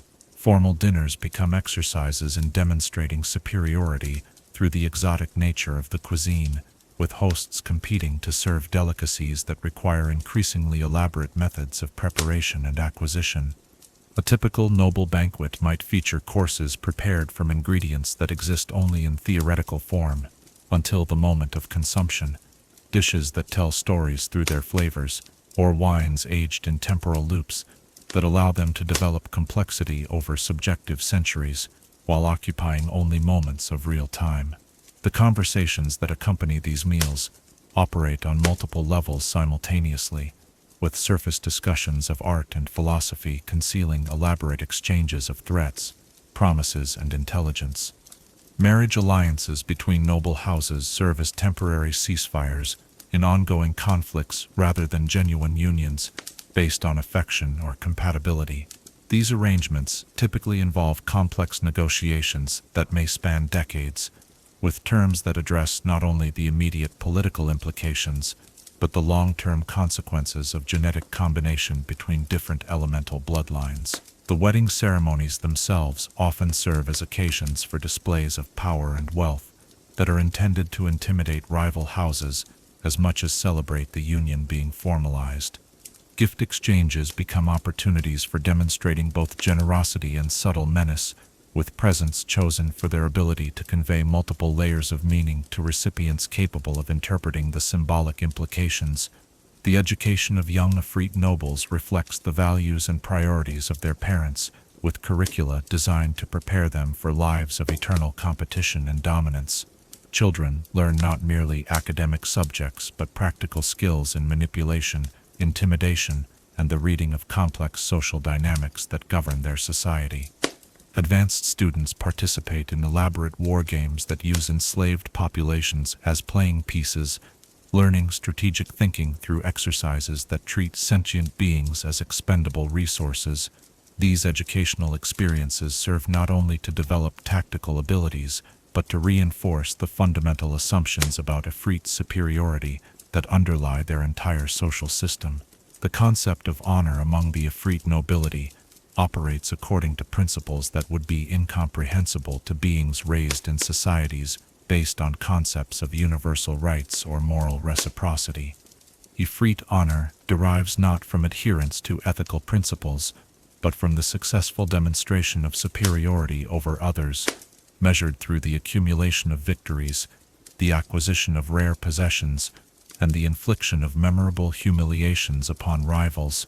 Insults between nobles often take the form of elaborate artistic works designed to commemorate the target's failures or embarrassments in permanent form.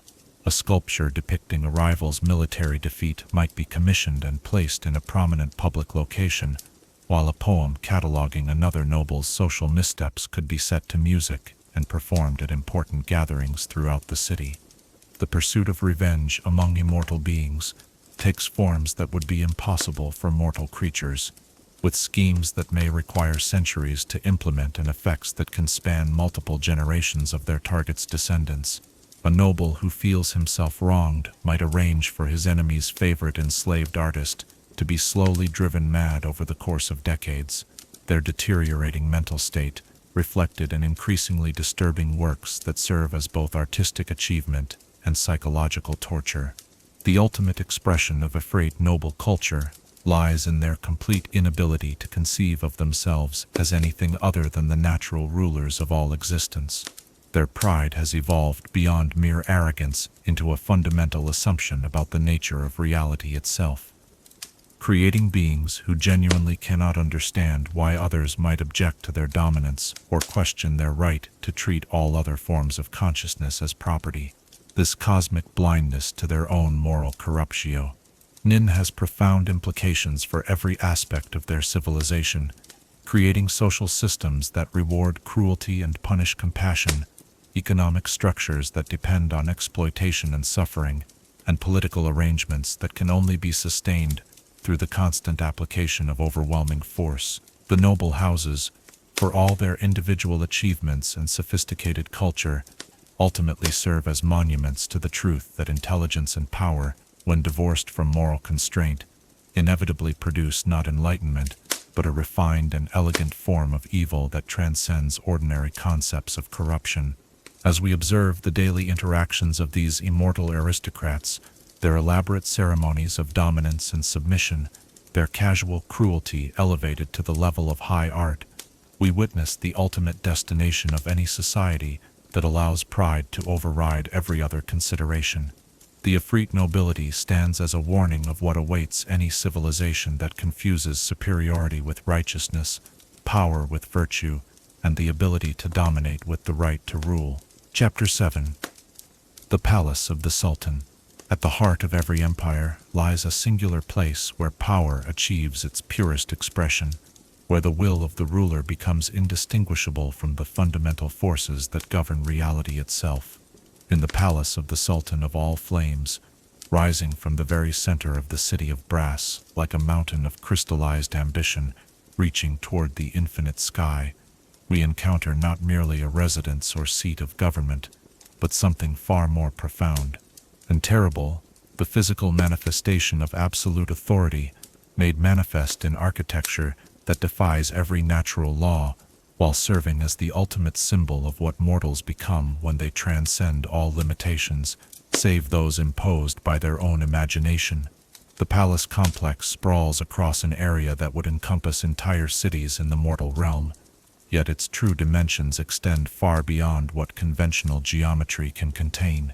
Through techniques that marry architectural genius with reality-warping magic, the Sultan's residence exists simultaneously in multiple dimensional states, its rooms and corridors folding back upon themselves in configurations that allow infinite space to exist within finite boundaries. A visitor might walk for days through halls that seem to stretch endlessly before them, only to discover that they have traced a path that exists entirely within a single chamber, no larger than a modest temple. The approach to the palace begins long before one reaches its actual gates, for the Sultan's domain extends its influence throughout the surrounding districts through a network of reality-altering emanations that grow stronger with proximity to their source. The very air becomes thicker and more substantial, taking on properties that blur the distinction between atmosphere and solid matter.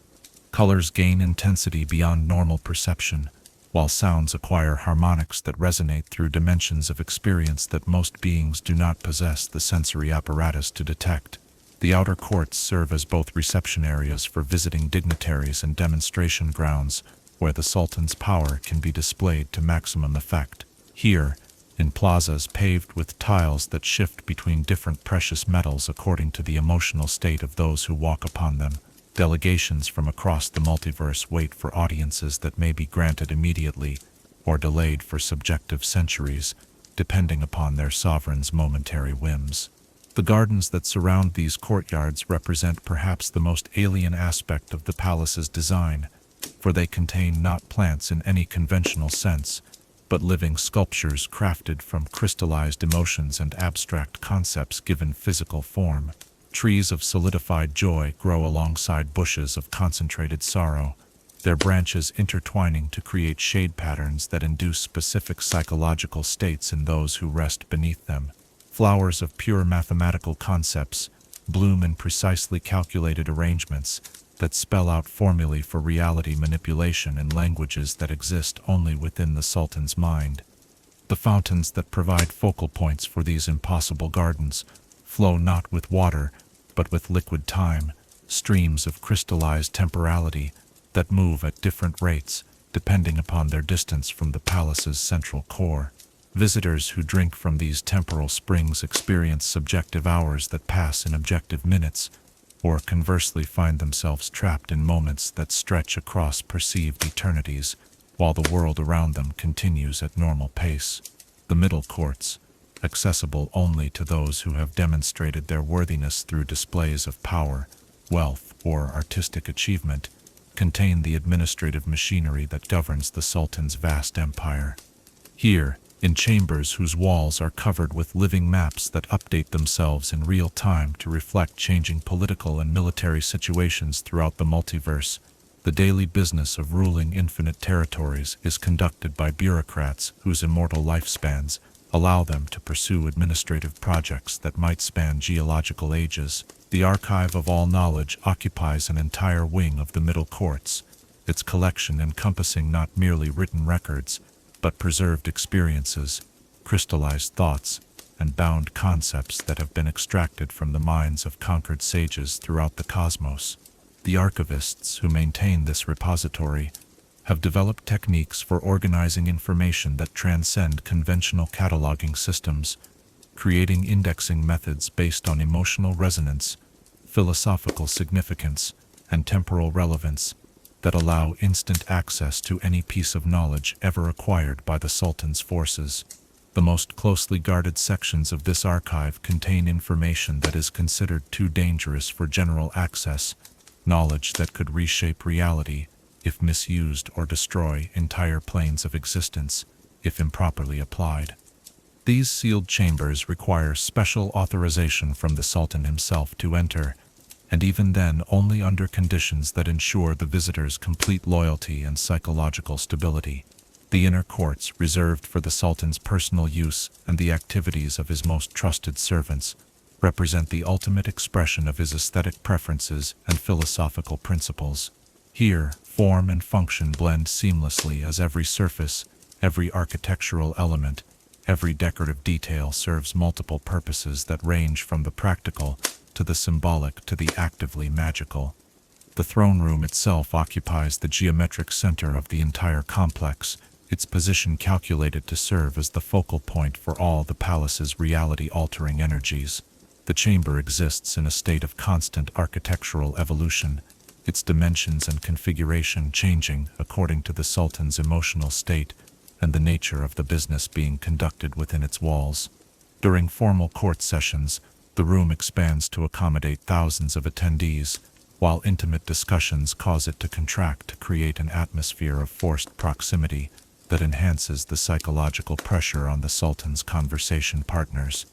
The throne upon which the Sultan holds court represents the single most magnificent and terrible artifact ever created by conscious beings. Carved from a ruby that was allegedly torn from the heart of the positive energy plane itself, the massive seat pulses with inner fire that burns at temperatures that would instantly vaporize any being lacking elemental fire immunity. The throne's surface bears inscriptions in scripts that predate the creation of language itself, words of power that were old when the first stars ignited, and that continue to reshape reality through their mere presence. The process of reaching the throne requires traversing a series of increasingly elaborate tests and challenges that serve both security and symbolic purposes. Supplicants must cross bridges of crystallized flame that test their worthiness through exposure to elemental forces, navigate mazes whose walls shift according to the visitor's deepest fears and greatest desires, and ultimately demonstrate their submission through rituals of humiliation that reinforce the absolute hierarchy that governs all interactions within the palace. The ceiling above the throne room defies conventional architectural logic, opening onto a vista that encompasses multiple planes of existence simultaneously. Visitors gazing upward might see the burning skies of the fire plane, the crystal cities of the earth plane, the storm-racked atmospheres of the air plane, or the deep currents of the water plane, all existing in impossible juxtaposition that serves as a constant reminder of the Sultan's dominion over elemental forces that lesser beings can barely comprehend. The acoustics of the throne room have been engineered to serve the Sultan's psychological dominance over all who enter his presence. His voice, regardless of volume, reaches every corner of the chamber with perfect clarity, while the words of supplicants must struggle against acoustic dampening effects that ensure they reach his ears as barely audible whispers. This arrangement requires visitors to speak with maximum effort while allowing their sovereign to communicate with casual ease, a subtle but constant reminder of their relative positions in the cosmic hierarchy. The palace's treasure vaults extend deep beneath its foundations, carved into the living rock of the incandescent aisle itself, and protected by security measures that blend conventional defenses with reality-altering barriers that make unauthorized access not merely difficult, but literally inconceivable. These chambers contain accumulated wealth that spans the entirety of the Sultan's reign, artifacts and treasures gathered from conquered civilizations throughout the multiverse and arranged according to systems of classification that reflect their owners' obsessions and priorities. The Vault of Conquered Crowns displays the regalia of every monarch who has fallen before the Sultan's forces, each piece preserved in temporal stasis that maintains them in the exact condition they possessed at the moment of their owner's defeat. These trophies serve not merely as decorations but as focal points for scrying magic that allows their current owner to observe the ongoing effects of his conquests upon the civilizations he has destroyed. The arsenal of impossible weapons contains armaments whose very existence challenges fundamental assumptions about the nature of warfare and destruction. Swords that cut through concepts rather than matter can sever abstract connections between cause and effect, while shields forged from crystallized denial provide protection against attacks that have not yet been conceived. Bows that fire arrows of pure possibility can wound targets that exist only in potential, while armor crafted from concentrated inevitability renders its wearer immune to any form of harm that has not been specifically destined to affect them. The gallery of enslaved souls houses the essential spirits of beings who have been judged too valuable to destroy, but too dangerous to leave intact. These imprisoned consciousnesses, trapped within crystalline matrices that preserve their awareness while preventing any possibility of escape or resistance, serve as both trophies and resources for their captors' ongoing projects. The preserved souls include legendary heroes whose courage has been deemed worthy of study, brilliant artists whose creativity continues to produce new works under conditions of eternal torment, and powerful mages whose knowledge can be accessed through carefully controlled interrogation procedures. The Sultan visits this gallery regularly, conversing with his captives not out of any residual empathy, but as a means of gathering intelligence about the psychological weaknesses that allowed him to defeat such formidable opponents. The Laboratory of Living Architecture serves as the Sultan's personal workshop, where he conducts experiments in reality manipulation that push the boundaries of what is possible even within his magically enhanced realm. Here, in chambers where the fundamental forces of creation can be manipulated with precision that exceeds surgical accuracy, the Sultan pursues projects that range from the modification of physical laws to the creation of entirely new forms of existence. Recent experiments have focused on the development of architectural forms that exist independently of traditional space-time relationships, buildings that can be simultaneously present in multiple locations while maintaining structural continuity across all manifestations. These impossible constructions serve both practical purposes, allowing the Sultan to extend his influence throughout his empire without physical travel, and philosophical ones, demonstrating his mastery over concepts that other beings consider immutable natural laws. The palace library contains not merely books and scrolls, but living memories extracted from the minds of scholars and preserved in forms that allow their contents to be experienced rather than simply read. Visitors to this collection can literally enter the thoughts of ancient philosophers, experiencing their insights firsthand while gaining access to knowledge that was never committed to written form. The most valuable sections of the library contain the preserved final thoughts of beings at the moment of their deaths, memories that often reveal secrets they guarded throughout their lives, but could not take with them into oblivion. These death memories provide intelligence about hidden treasures, secret alliances, and carefully concealed weaknesses that have proven invaluable in the Sultan's ongoing campaigns of conquest.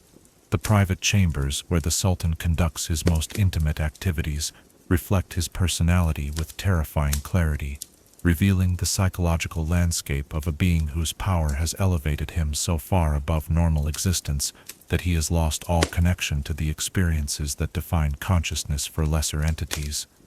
These rooms, decorated with artifacts that commemorate his greatest triumphs and most creative cruelties, serve as monuments to achievements that would be considered atrocities by any moral standard, but which their owner regards as artistic masterpieces. The Sultan's bedroom contains furnishings crafted from materials that exist only because he wills them into existence, furniture that reshapes itself according to his desires and needs. The bed itself is carved from a single massive crystal that contains the crystallized dreams of every sentient being his forces have ever conquered, their sleeping visions providing a constantly changing pattern of images that reflect the unconscious fears and hopes of entire civilizations. The dining hall where the Sultan takes his meals features a table that extends through multiple dimensional planes, allowing him to dine simultaneously with guests who may be located in entirely different realities. The cuisine served at these impossible banquets includes delicacies prepared from ingredients that challenge conventional understanding of what constitutes food, with dishes that provide not merely physical nourishment, but direct transfer of experiences, emotions, and memories from their sources to the consumer. As we contemplate the overwhelming magnitude of this architectural achievement, the casual impossibility of spaces that exist outside normal reality, and furnishings that transcend conventional matter, we confront the ultimate expression of what absolute power can accomplish when freed from every constraint save the imagination of its wielder. The palace of the Sultan stands as both the supreme artistic achievement of his civilization and its most damning indictment, a monument to the truth that even the most magnificent accomplishments lose their meaning when they serve only to glorify the one who created them at the expense of all others who might have benefited from such power used in service of something greater than personal aggrandizement. Chapter 8. Wars of Fire and Conquest. War, in its purest form, represents the ultimate expression of will imposed upon reality through force, the moment when diplomacy fails and power must speak in the language that all existence understands. The application of overwhelming violence in service of absolute dominion, in the annals of the City of Brass, where conquest has been elevated from mere military necessity to the highest form of art and the truest expression of elemental superiority. We witness warfare transformed into something far more profound than simple territorial expansion.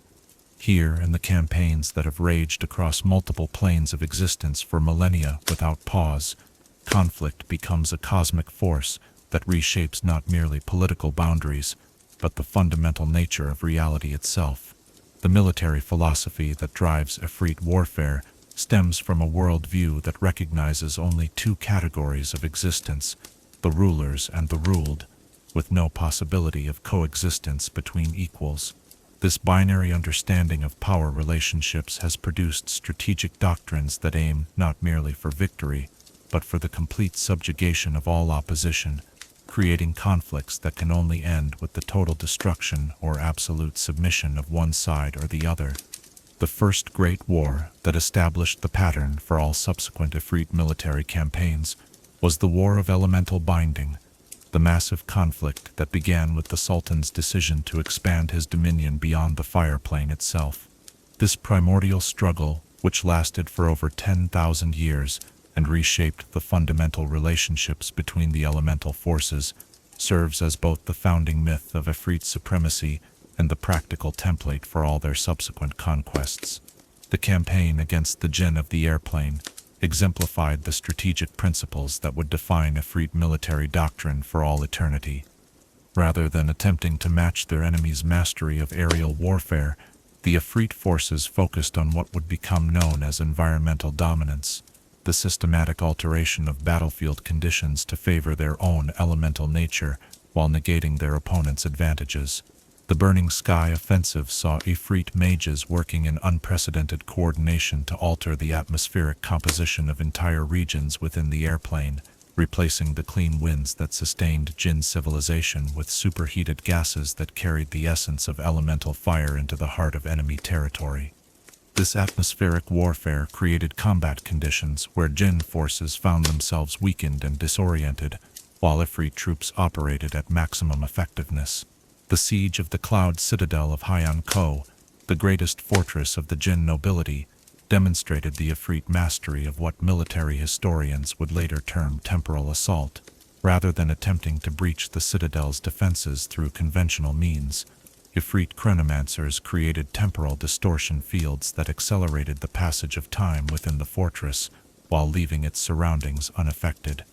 The defenders, experiencing subjective years within each objective hour, found their supplies exhausted and their personnel aged beyond effectiveness, while their enemies remained fresh and fully equipped. The psychological impact of watching their children grow old and die within days of their birth broke the spirit of the Jinn garrison more effectively than any physical assault could have achieved. The conquest of the Earth Plane's Deo strongholds required entirely different tactical approaches, as the Earth Elemental's defensive capabilities rendered conventional siege warfare ineffective. The Affrit response demonstrated their mastery of what would become known as conceptual warfare, attacks directed not against physical targets, but against the abstract ideas that gave their enemies strength. The siege of the Adamantine Gates saw Affrit philosophers and battle mages working in concert to undermine the very concept of defensive architecture upon which Tao military doctrine depended.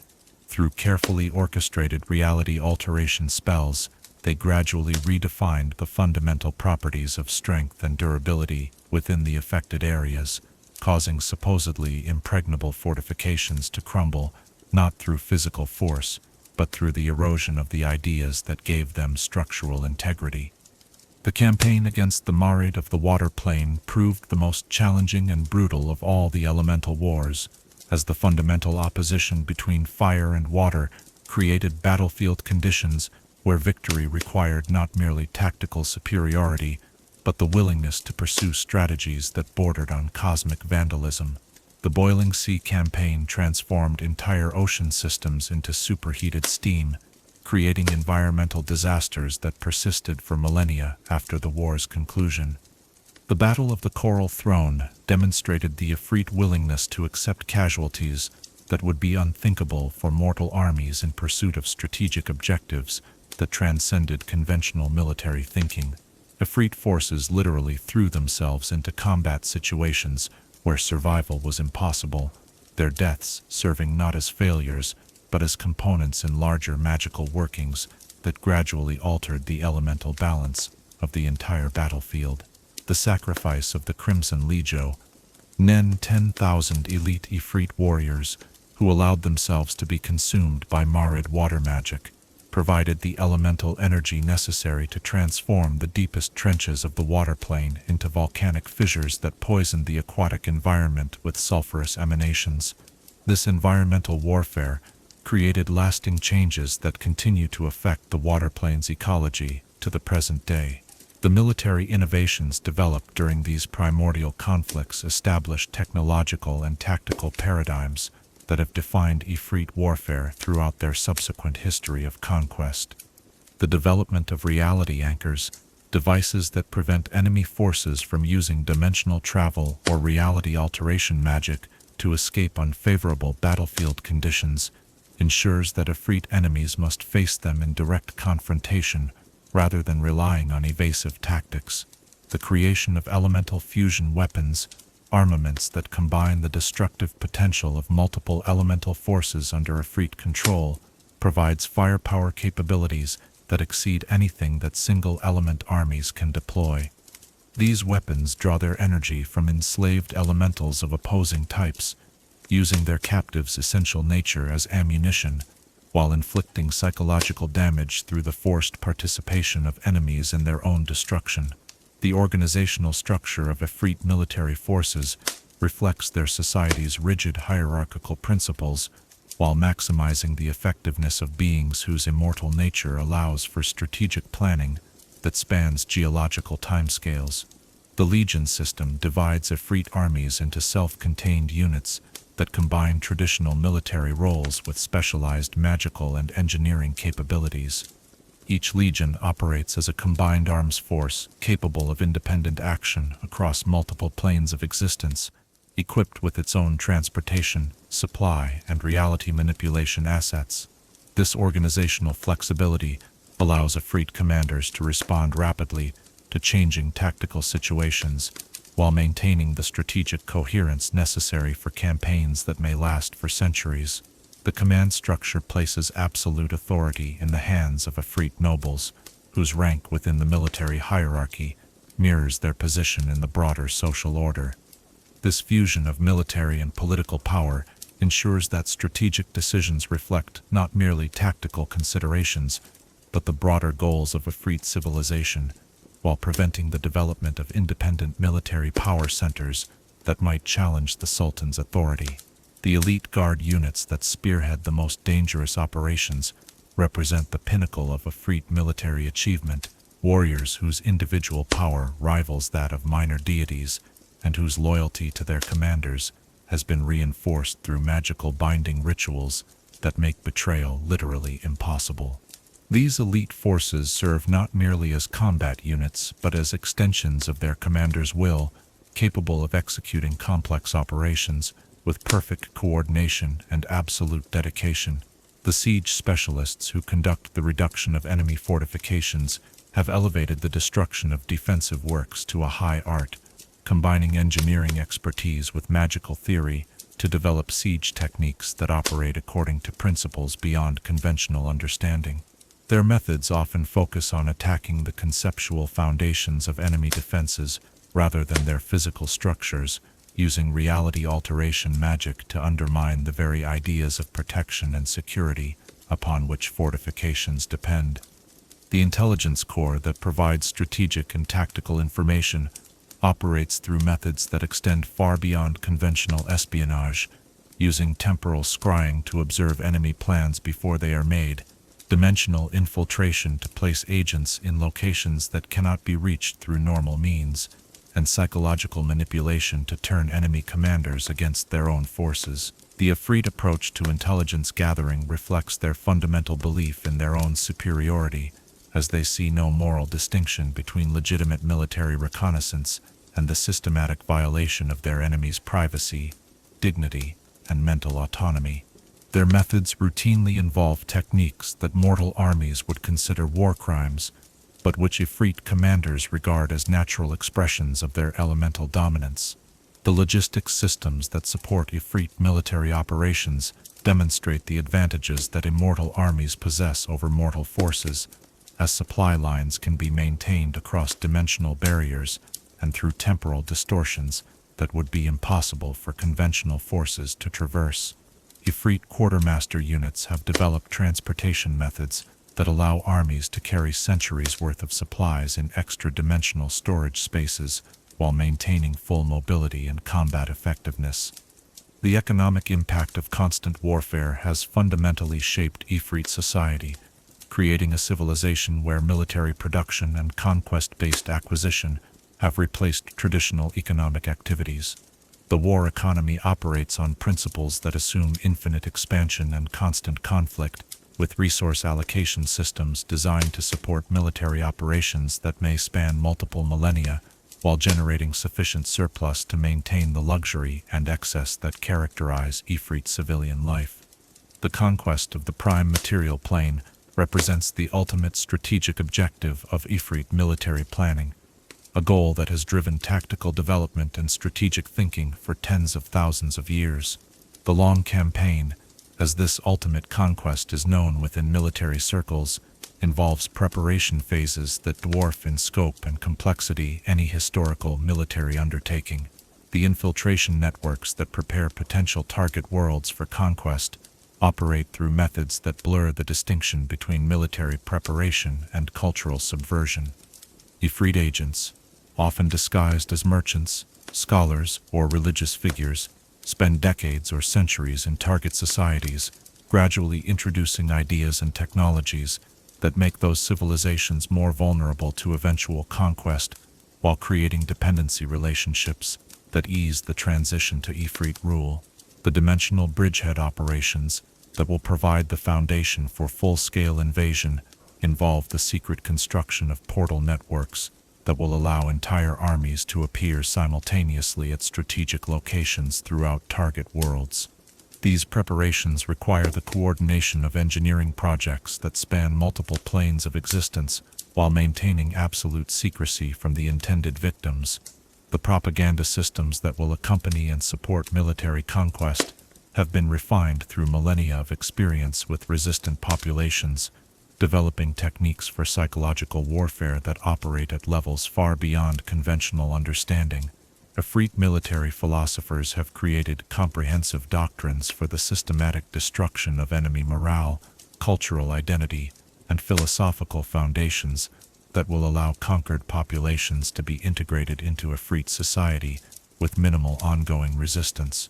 The recent conflicts with emerging powers throughout the multiverse demonstrate how Affrit military doctrine continues to evolve in response to new challenges and opportunities.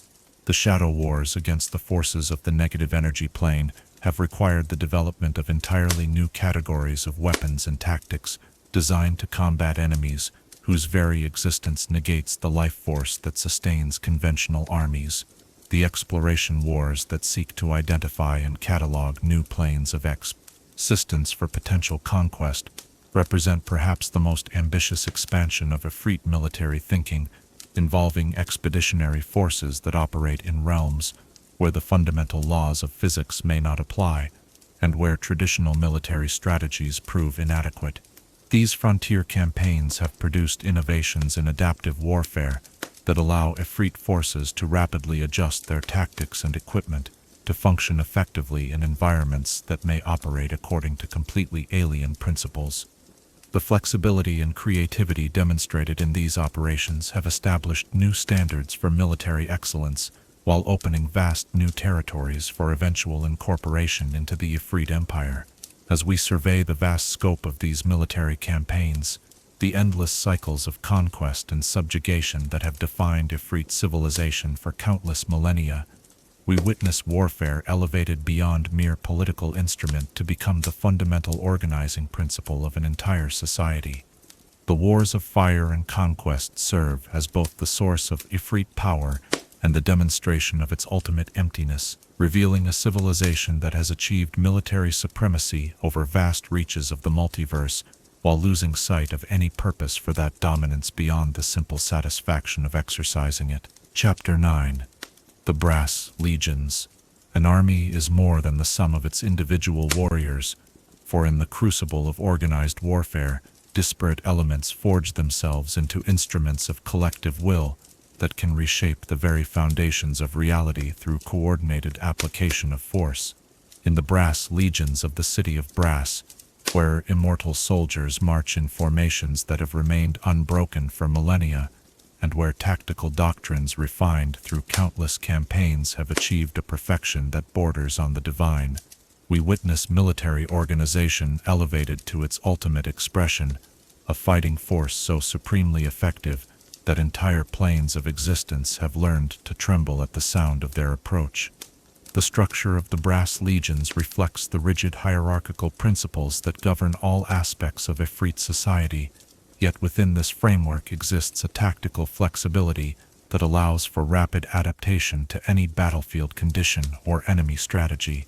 Each legion operates as a self-contained military ecosystem, combining the specialized capabilities of different species and elemental types under the unified command of Affrit officers, whose immortal experience spans thousands of campaigns across multiple planes of existence. The First Legion, known throughout the multiverse as the Crimson Dominion, serves as both the Sultan's personal guard and the elite spearhead for the most critical military operations. Composed entirely of pure-blooded Affrit nobles who have proven their worthiness through displays of tactical brilliance and absolute loyalty, this formation represents the pinnacle of elemental military achievement. Their crimson banners, woven from crystallized flame and inscribed with the names of every world they have conquered, serve as both battle standards and psychological weapons that project an aura of inevitable defeat upon any enemy forces that face them. The tactical doctrines employed by the Crimson Dominion emphasize overwhelming superiority at the point of contact, using concentrated applications of elemental fire magic to create battlefield conditions so extreme that conventional military formations simply cannot function. Their signature maneuver, known as the solar flare formation, involves the coordinated release of thermal energy equivalent to stellar fusion reactions, creating localized conditions that replicate the surface of a star while maintaining perfect formation cohesion among troops, whose elemental nature allows them to operate in environments that would instantly vaporize any other form of life. General Piraxis the Unburnt, the current commander of the First Legion, exemplifies the tactical genius that characterizes Affrit military leadership. His strategic innovations during the conquest of the crystal spheres of Thalnat demonstrated how traditional siege warfare could be revolutionized through the application of temporal manipulation techniques, allowing his forces to conduct simultaneous assaults across multiple time periods while maintaining perfect coordination between past, present, and future components of the same battle plan. The Battle of the Singing Mountains, where Piraxis faced a coalition of Earth elemental forces that outnumbered his troops by more than 10 to 1, showcased his mastery of what military theorists term environmental weaponization. Rather than attempting to match his enemy's numerical superiority, he instead focused his forces' efforts on altering the fundamental harmonic frequencies that gave the mountains their defensive properties, causing the entire geological formation to resonate at frequencies that shattered Tao fortifications, while amplifying the combat effectiveness of his own troops. The 2nd through 7th Legions, collectively known as the Iron Flame cohorts, form the backbone of Affrit military power, combining pure Affrit units with specialized formations of Azure warriors, whose mastery of metalworking and engineering provides essential technical support for extended campaigns. These mixed formations demonstrate the Affrit ability to integrate conquered peoples into their military structure, while maintaining absolute control over the loyalty and effectiveness of their composite forces. The Azure contingents within these legions serve roles that extend far beyond conventional infantry support, operating as field engineers, siege specialists, and equipment maintenance technicians, whose skills prove essential for military operations that may span centuries or millennia.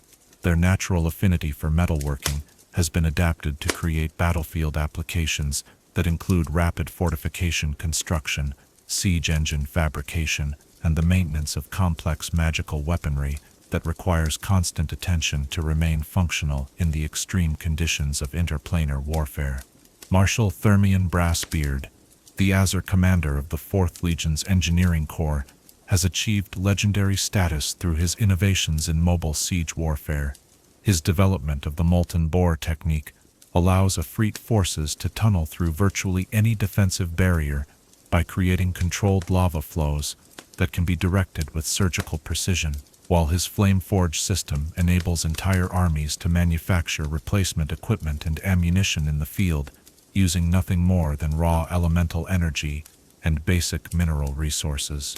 The 8th through 15th Legions constitute the enslaved cohorts, formations built around conquered elemental forces whose military effectiveness has been preserved, while their loyalty has been guaranteed through magical binding rituals that make rebellion literally impossible.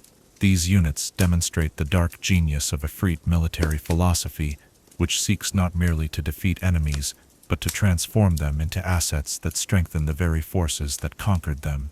The air elemental battalions within these cohorts provide reconnaissance and rapid deployment capabilities that have revolutionized Affrit's strategic mobility. Their ability to traverse dimensional barriers while carrying equipment and personnel allows for surprise attacks and rapid redeployment that conventional armies cannot match. The psychological impact of facing enemies who can appear without warning from impossible directions has proven as valuable as their tactical capabilities. The Jinn Stormwings, elite air elemental units whose members were once nobility within their own civilization, now serve as the Brass Legion's most effective deep strike forces. Their mastery of weather manipulation allows them to create battlefield conditions that favor Affrit tactics while negating enemy advantages, summoning superheated windstorms that carry the essence of elemental fire deep into hostile territory, while providing perfect concealment for advancing ground forces. General Zephyr the Twice-Bound, the reluctant commander of the Stormwings, whose loyalty has been secured through hostages taken from his extended family, exemplifies the tragic effectiveness of the Affrit system for converting enemies into allies. His tactical brilliance remains undiminished by his enslaved status, but every victory he achieves serves to strengthen the forces that destroyed his freedom and continues to hold his loved ones in bondage. The water elemental formations within the enslaved cohorts serve specialized roles that exploit their natural abilities while serving Affrit's strategic objectives. Their mastery of fluid dynamics has been adapted to create novel siege techniques, using controlled water pressure to undermine enemy fortifications, while their ability to exist in liquid form allows for infiltration operations that would be impossible for conventional forces. The Marid Depth Strikers, former princes of the aquatic realms who now serve as shock troops for their former enemies, have perfected techniques for underwater assault that extend the reach of Affrit power into environments where fire-based creatures would normally be at a severe disadvantage. Their ability to create temporary air pockets within hostile aquatic environments allows mixed Affrit Marid formations to operate effectively in any environment, regardless of its apparent incompatibility with elemental fire. The Earth Elemental units provide the Brass Legions with defensive capabilities and siege resistance that complement their aggressive tactical doctrines. Dao Engineering Corps construct field fortifications that can withstand attacks by divine-level opponents, while their mastery of geological manipulation allows for the creation of strategic advantages that persist long after the armies that created them have moved on to other campaigns. The Dao Earthshaker battalions specialize in battlefield preparation techniques that transform entire regions into tactical advantages for Affrit forces. Their ability to alter terrain features, create underground supply routes, and establish hidden staging areas allows Affrit commanders to approach every engagement from positions of optimal advantage while denying similar benefits to their opponents. The training regimens that prepare these diverse forces for coordinated action represent perhaps the most sophisticated military education system ever developed, combining physical conditioning with psychological programming, designed to create perfect unity of purpose among beings whose natural instincts might otherwise lead to internal conflict.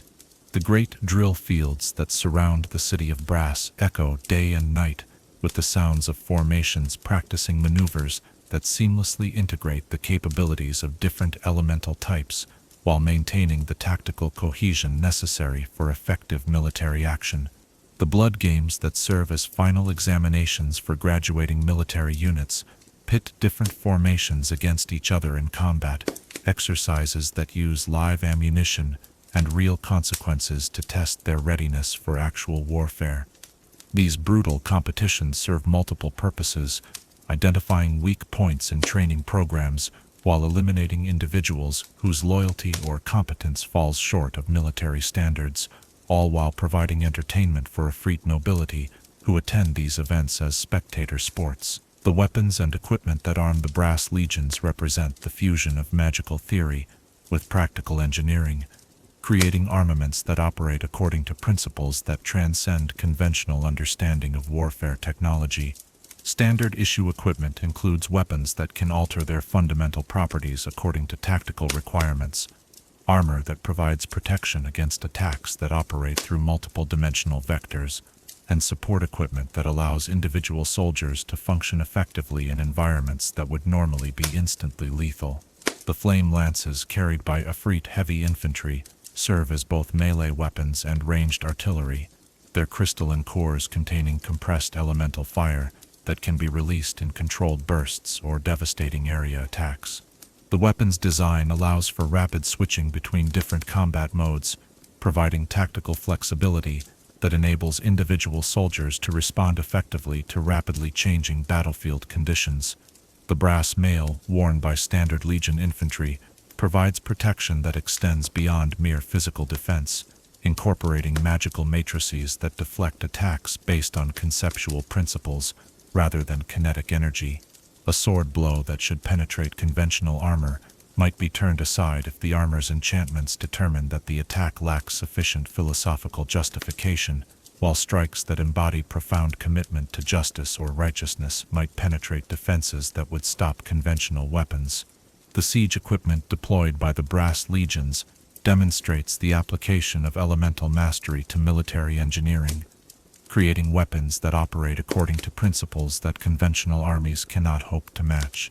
The great furnace engines that accompany major military operations serve as mobile foundries capable of producing ammunition, replacement equipment, and specialized siege devices in the field, while providing thermal support for troops operating in hostile environments. Portal cannons that provide strategic mobility for Legion operations can create temporary dimensional rifts that allow entire armies to relocate instantly across vast distances, while their alternative firing modes can deliver siege projectiles that ignore conventional defenses by striking their targets from alternate dimensional vectors. The psychological impact of facing weapons that can deliver attacks through impossible trajectories has proven as valuable as their tactical capabilities. The medical and support services that maintain Legion effectiveness during extended campaigns demonstrate the advantages that immortal armies possess over mortal forces. Legion healers can provide treatment for injuries that would prove instantly fatal to conventional soldiers, while their understanding of elemental physiology allows for battlefield repairs that restore combat effectiveness within hours rather than months. The flame tenders, who maintain equipment and provide logistical support, operate according to supply chain principles that assume unlimited operational duration and infinite geographic scope. Their ability to manufacture replacement parts and consumable supplies using nothing more than raw elemental energy and basic materials allows Legion operations to continue indefinitely without external support, providing strategic independence that conventional armies cannot match. The intelligence and reconnaissance capabilities that provide tactical information for Legion operations extend far beyond conventional military scouting, incorporating methods that allow for observation across dimensional barriers and through temporal distortions. Legion intelligence officers can monitor enemy activities in the past and future as easily as in the present, providing strategic advantages that make surprise attacks against Affrit forces virtually impossible to achieve. The communication systems that coordinate Legion activities across multiple planes of existence operate through networks that transcend conventional understanding of information transmission. Battle reports can be delivered instantaneously across unlimited distances while maintaining perfect security against interception, allowing for real-time coordination between forces that may be separated by dimensional barriers that would normally prevent any form of contact. The psychological warfare specialists who accompany Legion operations have elevated the manipulation of enemy morale to a high science, developing techniques that can break the fighting spirit of entire armies without requiring direct combat engagement. Their methods often focus on attacking the philosophical and cultural foundations that give enemy forces their sense of purpose, creating existential crises that prove more devastating than any physical assault. The recent innovations in Legion organization and tactics reflect the ongoing evolution of Affrit military doctrine in response to new challenges and opportunities throughout the multiverse. The development of planar strike forces, specialized units designed to operate effectively in realities that may not conform to conventional physical laws, represents a significant expansion of tactical capabilities that promises to open entirely new categories of targets for future conquest.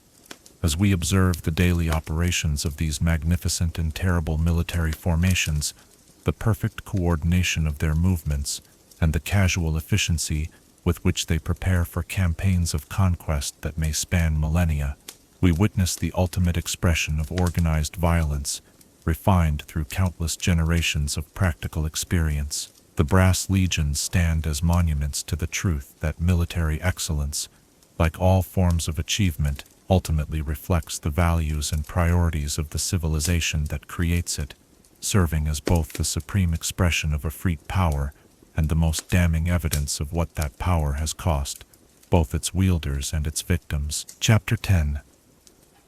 Visitors from Beyond. Courage takes many forms, but perhaps none so profound as the willingness to venture into realms where one's very existence becomes an act of defiance against forces that view mortal life as nothing more than an amusing curiosity or convenient resource. In the blazing halls of the city of Brass, where the air itself burns with the concentrated essence of elemental ambition, and every surface reflects the flames of infinite conquest, a select few mortals have dared to walk as guests rather than prisoners, their presence serving as both testament to extraordinary bravery and stark reminder of the vast gulf that separates the concerns of finite beings from the eternal machinations of immortal powers. The protocols that govern the reception of unexpected visitors to the city of Brass reflect the complex relationship between Affrit pride and practical necessity. For while the Sultan and his nobles view mortal beings as fundamentally inferior, they have learned through millennia of experience that underestimating the capabilities of determined individuals can lead to consequences that even immortal powers prefer to avoid. The arrival of any unescorted mortal within the city's boundaries triggers a carefully orchestrated response designed to assess both the visitor's capabilities and their potential usefulness to Affrit interests.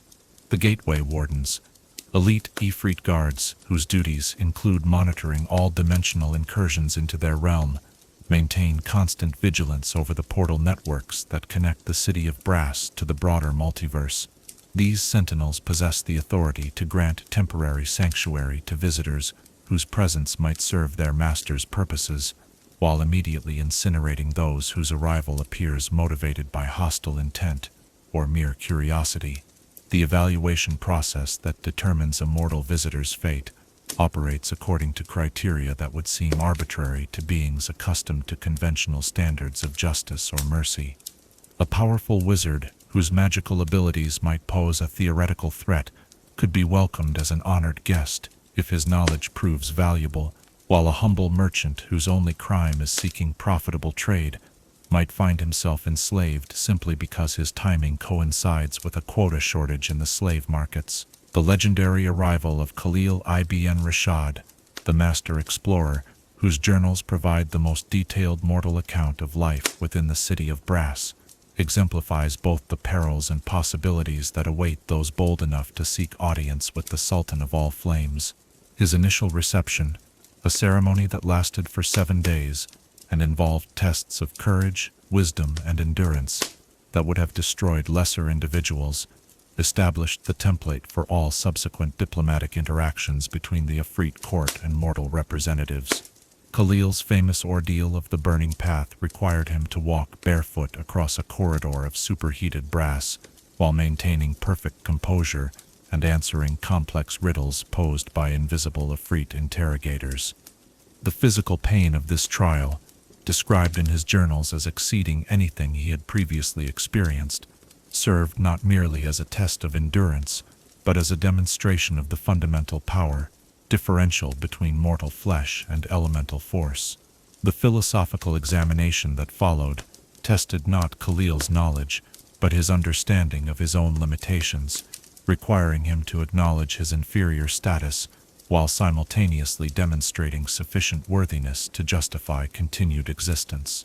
This delicate balance between submission and dignity has proven to be the key to survival for most successful mortal visitors, as excessive humility marks one as contemptibly weak while insufficient deference guarantees immediate destruction. The audience chamber, where mortal visitors meet with Ifrit officials, has been specifically designed to emphasize the overwhelming nature of elemental power while providing just enough environmental protection to prevent instant death from exposure. The air temperature, carefully regulated to remain just below the threshold of fatal heat stroke, serves as a constant reminder of the visitor's vulnerability while allowing for extended conversations that might last for subjective days. The translation protocols that enable communication between mortal visitors and their immortal hosts represent perhaps the most sophisticated linguistic achievement in the known multiverse, allowing for the exchange of concepts that may have no equivalent between species whose fundamental nature differs so dramatically. Affrit court interpreters have developed techniques for conveying abstract ideas about power, eternity, and elemental dominance to beings whose entire lifespan represents barely a moment in their host's experience. The case files maintained by the Ministry of External Affairs document thousands of mortal visitors whose encounters with Affrit authority have shaped both individual destinies and the broader course of historical events throughout the material planes. These records, carved into tablets of crystallized flame that preserve every detail of each interaction, serve both as reference materials for future diplomatic encounters and as entertainment for Affrit nobles who find mortal struggles amusing. The legendary bargain struck by the sorceress Zahara al-Kindi demonstrates how exceptional mortals can achieve objectives that would seem impossible through careful preparation and profound understanding of Affrit psychology. Her request for assistance in defeating a rival who had gained control over her homeland's water supply required her to offer compensation that satisfied the Sultan's appreciation for both irony and artistic achievement. Zahara's proposed payment involved the creation of a garden of living ice within the heart of the fire plane, a seemingly impossible project that appealed to the Sultan's aesthetic sensibilities while demonstrating her mastery of magical principles that even immortal beings found impressive. The garden's construction required her to spend 3 years within the city as both honored guest and supervised prisoner, during which time she gained insights into Ifrit society that no other mortal has equaled. The completed ice garden, sustained through magical techniques that Zahara developed specifically for this project, created a permanent monument to mortal ingenuity within the most unlikely environment imaginable.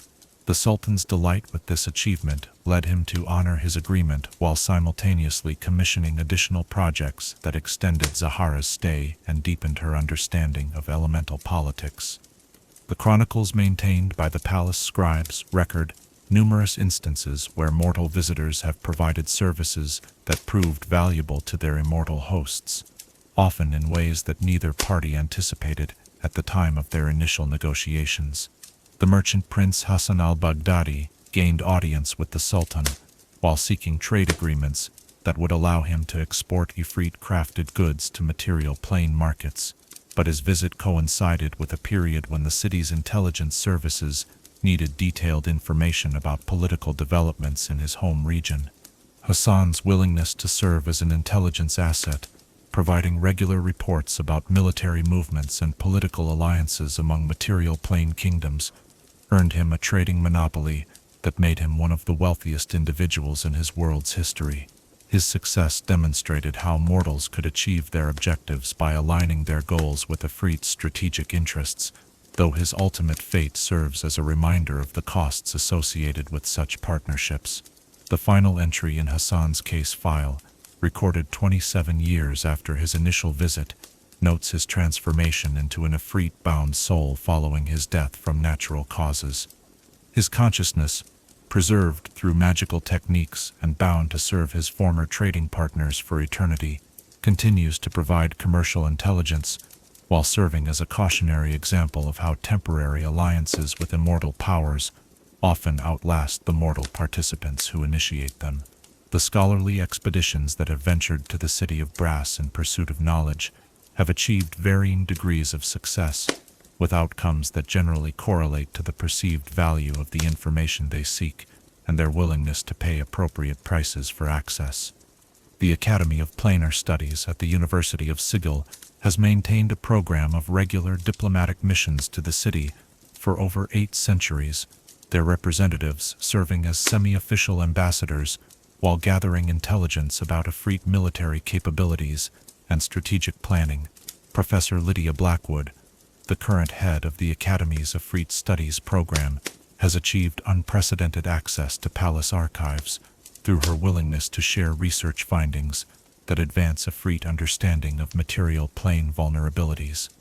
Her published works, while providing invaluable insights into elemental culture and politics, have also served to improve Affrit intelligence about potential conquest targets. The ethical controversies surrounding Professor Blackwood's research methods highlight the moral complexities that face any scholar who seeks to study civilizations whose fundamental values conflict with conventional concepts of right and wrong. Her defenders argue that knowledge itself remains morally neutral regardless of its source, while her critics contend that any cooperation with Affrit authority contributes to the suffering of enslaved populations. The military reconnaissance missions that have attempted to gather intelligence about Affrit capabilities and intentions represent perhaps the most dangerous category of mortal visitation, as such activities inevitably involve deception that, if discovered, results in consequences that extend far beyond the immediate fate of the infiltrators themselves. The few successful intelligence operations have required extraordinary preparation and the willingness to accept casualty rates that would be unacceptable for conventional military operations. The famous infiltration, led by Captain Elena Vortain of the Planarch's Guard, demonstrated how exceptional individuals could penetrate even the most secure areas of the city through careful planning and flawless execution. Her mission, which aimed to confirm rumors about Affrit preparations for material plane invasion, required her to pose as a representative of a non-existent trading consortium while maintaining perfect cover identities for her entire team. Captain Vortain's success in documenting the existence of vast military staging areas and invasion planning facilities provided strategic intelligence that enabled defensive preparations throughout multiple material plane kingdoms. However, her team's eventual discovery and capture led to reprisals that affected not only the surviving members, but their families and associates across multiple generations. The freelance adventurers and treasure seekers who venture to the city of Brass in pursuit of personal gain represent perhaps the most diverse category of mortal visitors, their motivations ranging from simple greed to to complex personal quests that may span lifetimes.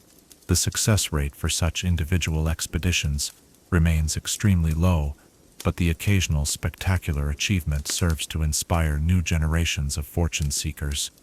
The legendary thief known only as the Shadow Flame achieved immortal notoriety through his successful theft of a minor artifact from the Sultan's personal collection, an accomplishment that required him to penetrate security systems designed by beings whose understanding of protection transcends conventional concepts of locks and guards. His escape from the city, while pursued by the full resources of the Affrit military establishment, has become the subject of countless stories and scholarly analyses.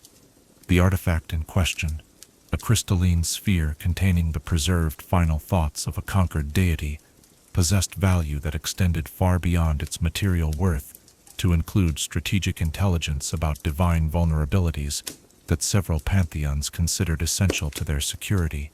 The theft's implications continued to generate diplomatic complications for decades after the Shadow Flame's successful escape. The religious pilgrims who seek audience with the Sultan in pursuit of spirit, enlightenment or divine favor represent perhaps the most tragic category of mortal visitors, as their motivations often stem from fundamental misunderstandings about the nature of elemental power and its relationship to conventional concepts of divinity. These sincere seekers, driven by faith rather than practical considerations, often achieve their desired audiences only to discover that the wisdom they sought exists in forms that their moral frameworks cannot accommodate. Brother Thomas of the Eternal Flame, a monk whose theological research led him to believe that the Sultan represented a manifestation of divine fire, spent 7 months within the city, attempting to reconcile his religious beliefs with the reality of Affrit society. His detailed journals document a spiritual crisis that culminated in his complete rejection of his former faith and his voluntary decision to remain in the city as a permanent resident.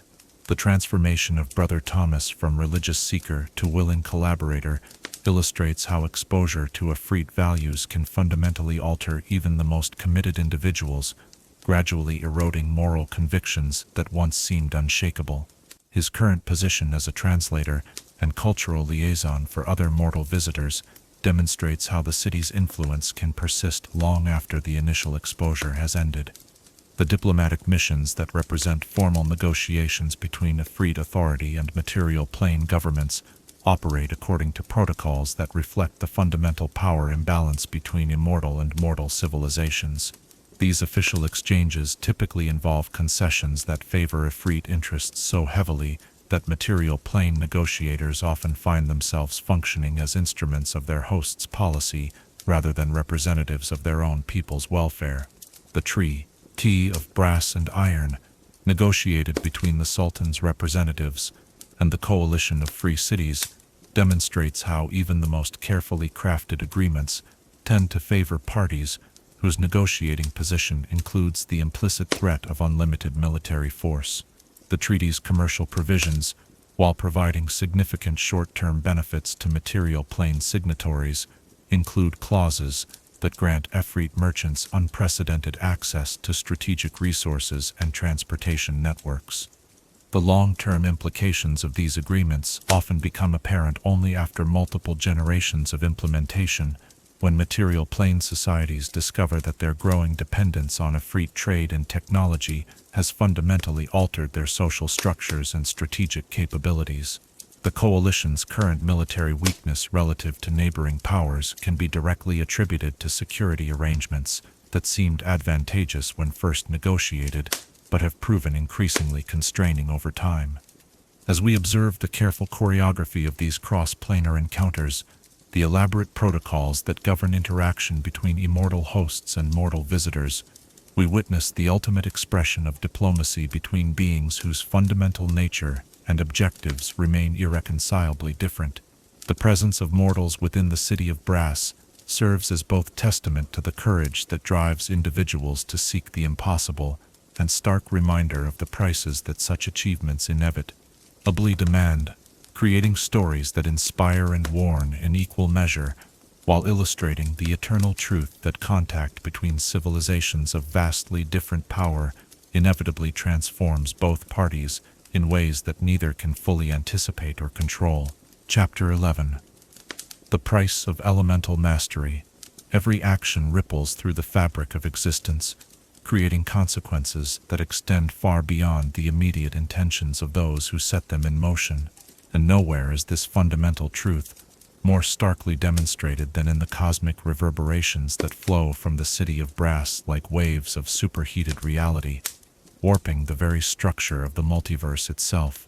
In their relentless pursuit of absolute dominion over elemental forces, the Affrit have achieved mastery that transcends mere magical manipulation to become something far more profound and terrible: the systematic restructuring of fundamental natural laws to serve the whims of beings whose immortal perspective has blinded them to the ultimate costs of their achievements. The environmental devastation that radiates outward from the city of brass operates according to principles that conventional understanding of cause and effect cannot adequately encompass. The concentration of so much elemental firepower in a single location has created what planar scholars term a reality cascade, a self-perpetuating cycle of changes that alter the basic properties of existence throughout an ever-expanding sphere of influence that now encompasses multiple planes and shows no signs of approaching equilibrium. The fire plane itself bears the most obvious scars of this elemental concentration, as vast regions that once supported diverse forms of fire-based life have been transformed into sterile zones where only the most extreme manifestations of flame can survive.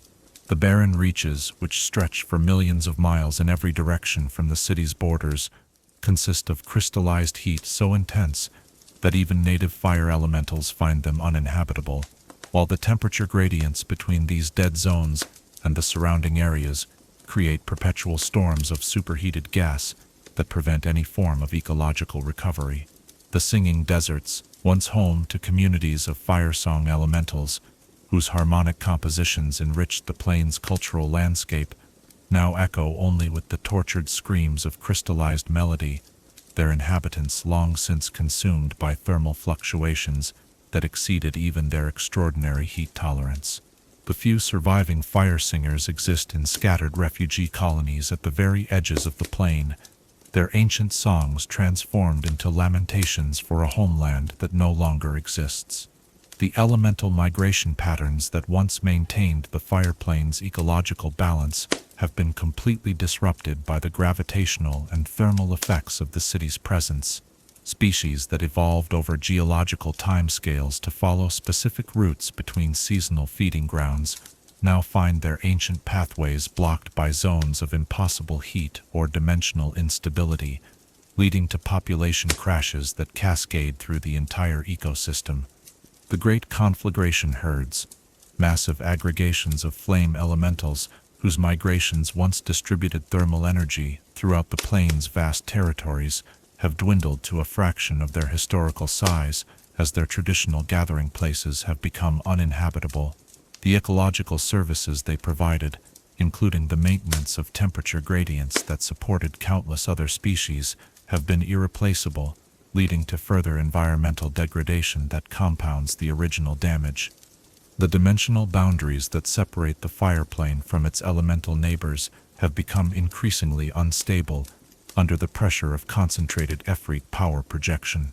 The para-elemental plane of magma, formed at the intersection between fire and earth, experiences constant seismic activity as the thermal output from the city of brass exceeds the capacity of normal geological processes to dissipate the energy safely. The molten core ruptures that occur with increasing frequency throughout the magma plane release pressure waves that travel through dimensional space to affect neighboring realities, creating volcanic activity on material worlds that have no direct connection to elemental politics.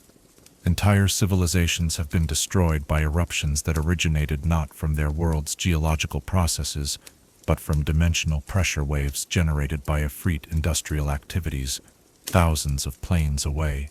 The airplane suffers from atmospheric contamination as superheated gases escape from poorly regulated portal connections, creating thermal pollution that disrupts weather patterns throughout vast regions of otherwise pristine sky.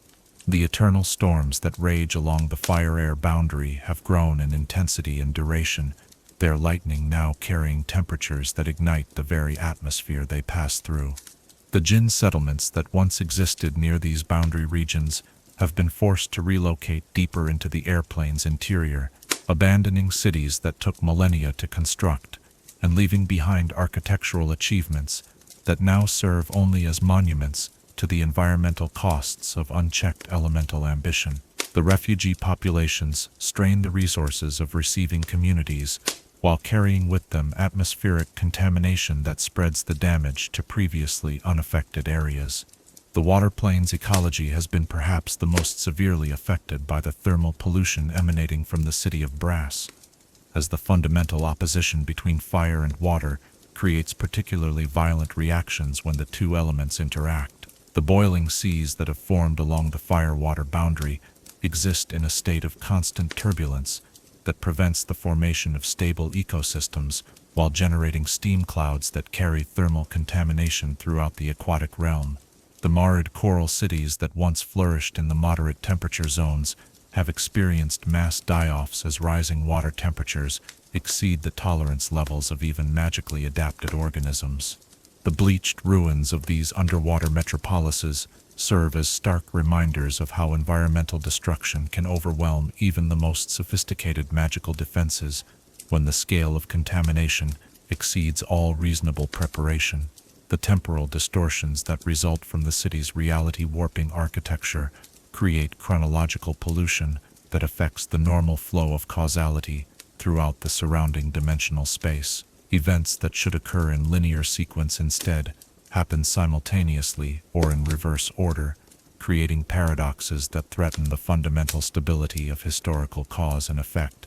The chronology storms that emanate from the palace's temporal laboratories can age entire landscapes by centuries in moments, while simultaneously reverting other areas to their primordial state, creating patchwork regions where different historical periods exist side by side in impossible juxtaposition. These temporal anomalies make conventional agriculture and settlement impossible while creating hazards that can trap unwary travelers in causality loops that may last for subjective millennia. The psychological effects of prolonged exposure to such extreme environmental conditions extend far beyond their immediate physical impact, creating forms of mental contamination that persist even after victims are removed from the affected areas. Survivors of temporal displacement events often experience chronic dissociation from linear time, while those exposed to dimensional instabilities may develop permanent alterations to their perception of space and distance.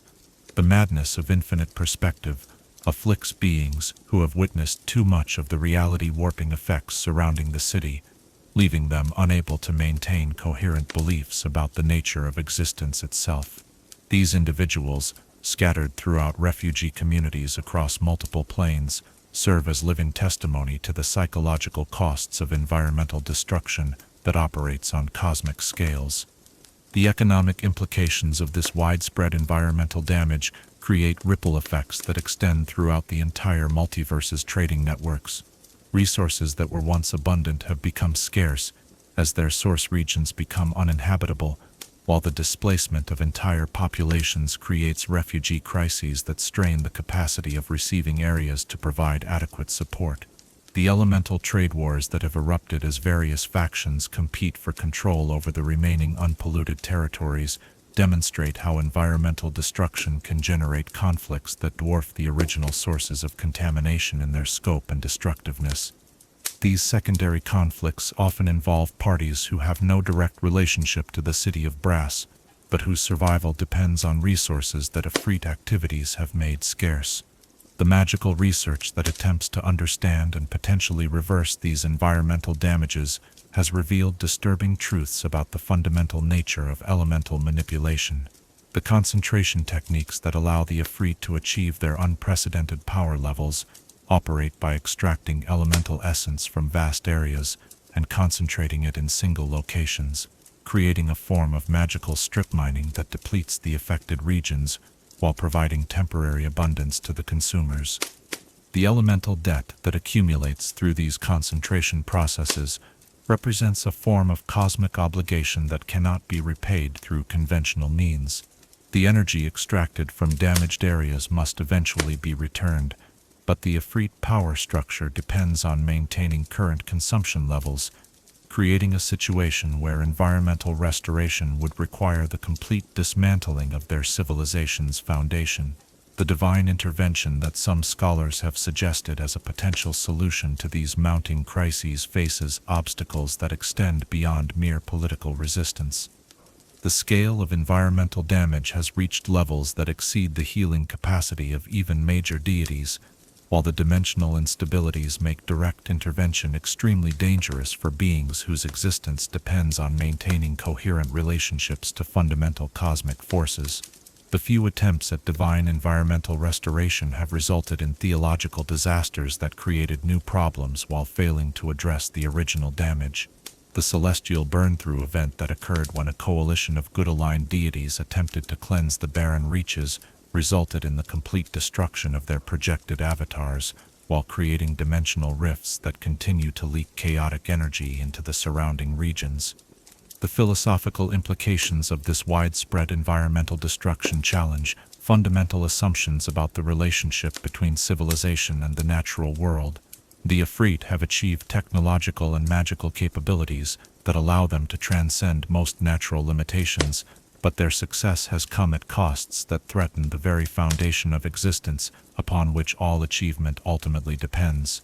The doctrine of elemental supremacy that justifies Affrit environmental policies maintains that natural systems exist solely to serve the needs of sufficiently advanced civilizations, and that any environmental damage that results from progress represents an acceptable cost for achieving higher forms of organization and capability.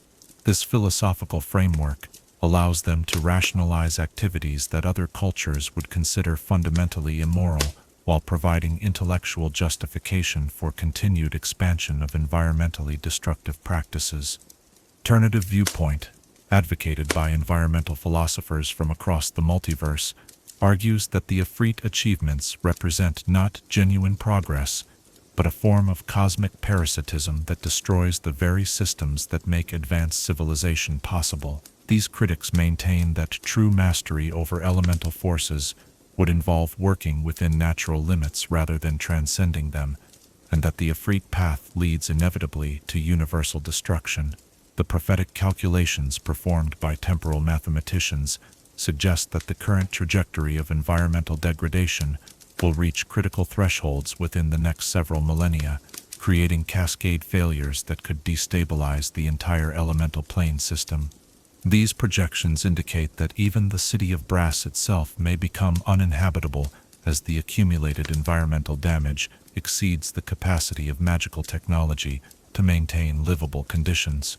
The response protocols that the Sultan's advisors have developed to address these potential threats focus primarily on expanding their civilization's ability to relocate to fresh territories rather than reducing their environmental impact.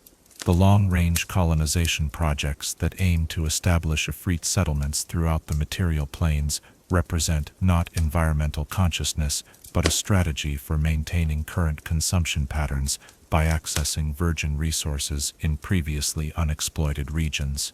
The resistance movements that have emerged in response to Affrit environmental destruction operate according to principles that prioritize ecosystem preservation over conventional political objectives. These coalitions, which include survivors from damaged regions as well as beings whose homes are threatened by expanding contamination, have begun developing forms of environmental warfare that target the infrastructure supporting unsustainable resource extraction. The restoration leagues that rock to repair damaged ecosystems face challenges that exceed their technical capabilities while operating under constant threat from Affrit military forces that view environmental restoration as a form of theft directed against their resource extraction operations. Their limited successes demonstrate that healing is possible but require resources and time commitments that current political conditions make extremely difficult to sustain. As we survey the vast scope of this environmental devastation, the countless ecosystems reduced to sterile wasteland, and the millions of displaced beings struggling to survive in increasingly marginal habitats, we confront the ultimate truth about the relationship between power and responsibility. The City of Brass stands as both the supreme achievement of elemental civilization and a monument to the fundamental moral blindness that allows beings to mistake the ability to dominate for the right to destroy, creating a legacy that will persist long after its creators have faded into the cosmic irrelevance that awaits all who mistake temporary supremacy for eternal truth. Chapter 12. Legacy of Brass and Flame. Time, that most relentless of all forces, erodes mountains to dust and transforms the mightiest empires into forgotten legends, yet there exist achievements so profound in their scope and terrible in their implications that they transcend the normal cycles of rise and fall to become permanent features of reality itself. The City of Brass stands as perhaps the ultimate example of such enduring legacy, its influence extending far beyond the boundaries of its elemental realm to shape the dreams and nightmares of countless civilizations throughout the infinite expanse of the multiverse, creating ripples of cause and effect that will continue to reshape existence long after the stars themselves have burned to ash.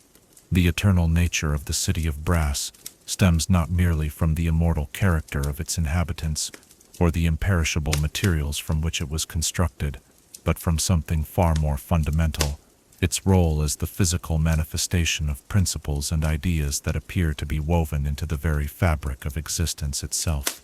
The concepts of dominance and submission, the relationship between power and responsibility, the eternal tension between individual ambition and collective welfare, all these universal themes find their purest expression in the brass-paved streets and flame-lit towers that rise from the heart of the fire plane. The mythological resonance that the city has achieved throughout the material planes demonstrates how archetypal narratives transcend the specific circumstances of their origin to become universal symbols that speak to fundamental aspects of consciousness itself. In countless worlds where mortal beings have never heard the name of the Sultan or witnessed the reality of elemental warfare, stories arise spontaneously of magnificent cities built upon the suffering of others, of immortal rulers whose power corrupts them beyond all recognition, of civilizations that achieve technical mastery at the cost of their moral foundations. The Brass City myths that appear in the folklore of primitive material plane cultures often demonstrate striking similarities to the actual history of the Affrit metropolis, despite the impossibility of direct cultural transmission across dimensional barriers. These parallel narratives suggest that the patterns embodied by the City of Brass represent not merely historical accidents, but fundamental structures of reality that manifest wherever conscious beings achieve sufficient power to reshape their environment according to their desires. The archetype of the Fire King who rules from a throne of crystallized flame while commanding armies of enslaved spirits appears in mythologies separated by vast distances and incompatible cosmological frameworks, their common elements pointing toward deep psychological truths about the nature of authority and its relationship to moral corruption. These stories serve not merely as entertainment but as warnings, unconscious recognitions of possibilities that threaten any civilization that loses sight of the principles that should constrain the exercise of power. The influence of Affrit culture on material plane religious and philosophical traditions operates through channels so subtle that even sophisticated scholars often fail to recognize the connections between abstract theological concepts and the practical realities of elemental politics.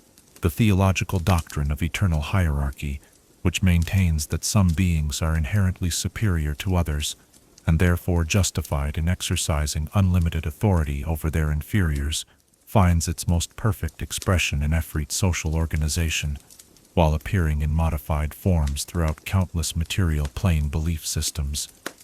The philosophical school known as elemental supremacism, which argues that mastery over natural forces represents the highest form of achievement and the truest expression of conscious will, has attracted followers throughout the material planes, despite the obvious dangers of implementing such principles in societies that lack the magical infrastructure necessary to contain their inevitable excesses.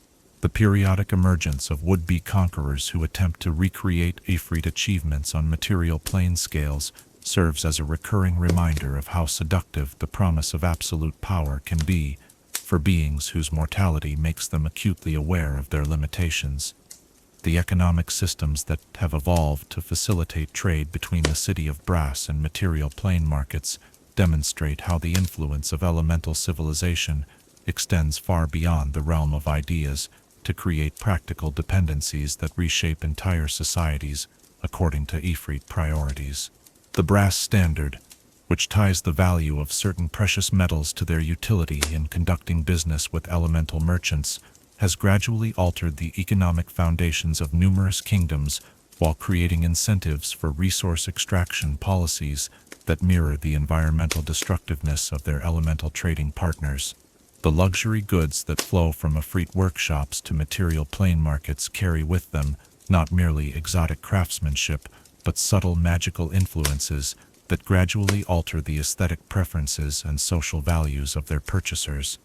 The fashion for flame jewelry, ornaments that burn with perpetual fire while remaining cool to the touch, has created social hierarchies based on access to elemental craftsmanship while normalizing the casual display of magical power that would have been considered inappropriate or dangerous in earlier periods. The technological innovations that result from material plane exposure to Affrit engineering principles often transform entire civilizations in ways that their original developers never intended. The heat engine revolution that swept through the mechanical kingdoms of Gorvak began with attempts to reverse engineer captured Affrit artifacts, but ultimately produced industrial systems that replicated many of the environmental problems associated with elemental manufacturing, while lacking the magical infrastructure necessary to contain their negative effects. The social stratification that emerges in societies influenced by Affrit trading relationships often mirrors the rigid hierarchical structures that characterize elemental civilization, creating class systems based on access to imported magical goods and services rather than traditional markers of status, such as heredity or achievement. These brass aristocracies, as sociologists have termed them, display many of the same moral blindnesses that characterize their elemental role models, while lacking the immortal perspective that might eventually lead to wisdom or restraint. The military innovations that material plane armies have developed through observation of Affrit tactics and equipment represent perhaps the most dangerous form of elemental influence, as these adaptations often focus on maximizing destructive capability while ignoring the ethical constraints that should govern the conduct of warfare. The Flame Legion techniques that have been adopted by several material plane military organizations emphasize overwhelming force and psychological intimidation while treating civilian populations as legitimate targets for terror campaigns. The strategic doctrines that emphasize environmental warfare, learned through analysis of Affrit campaigns against other elemental powers, have produced conflicts that leave lasting scars on material plane landscapes, while demonstrating how military thinking can be corrupted by exposure to concepts of warfare that assume unlimited resources and infinite time horizons. The resulting devastation often persists for generations after the original conflicts have ended, creating ongoing humanitarian crises that compound the immediate casualties.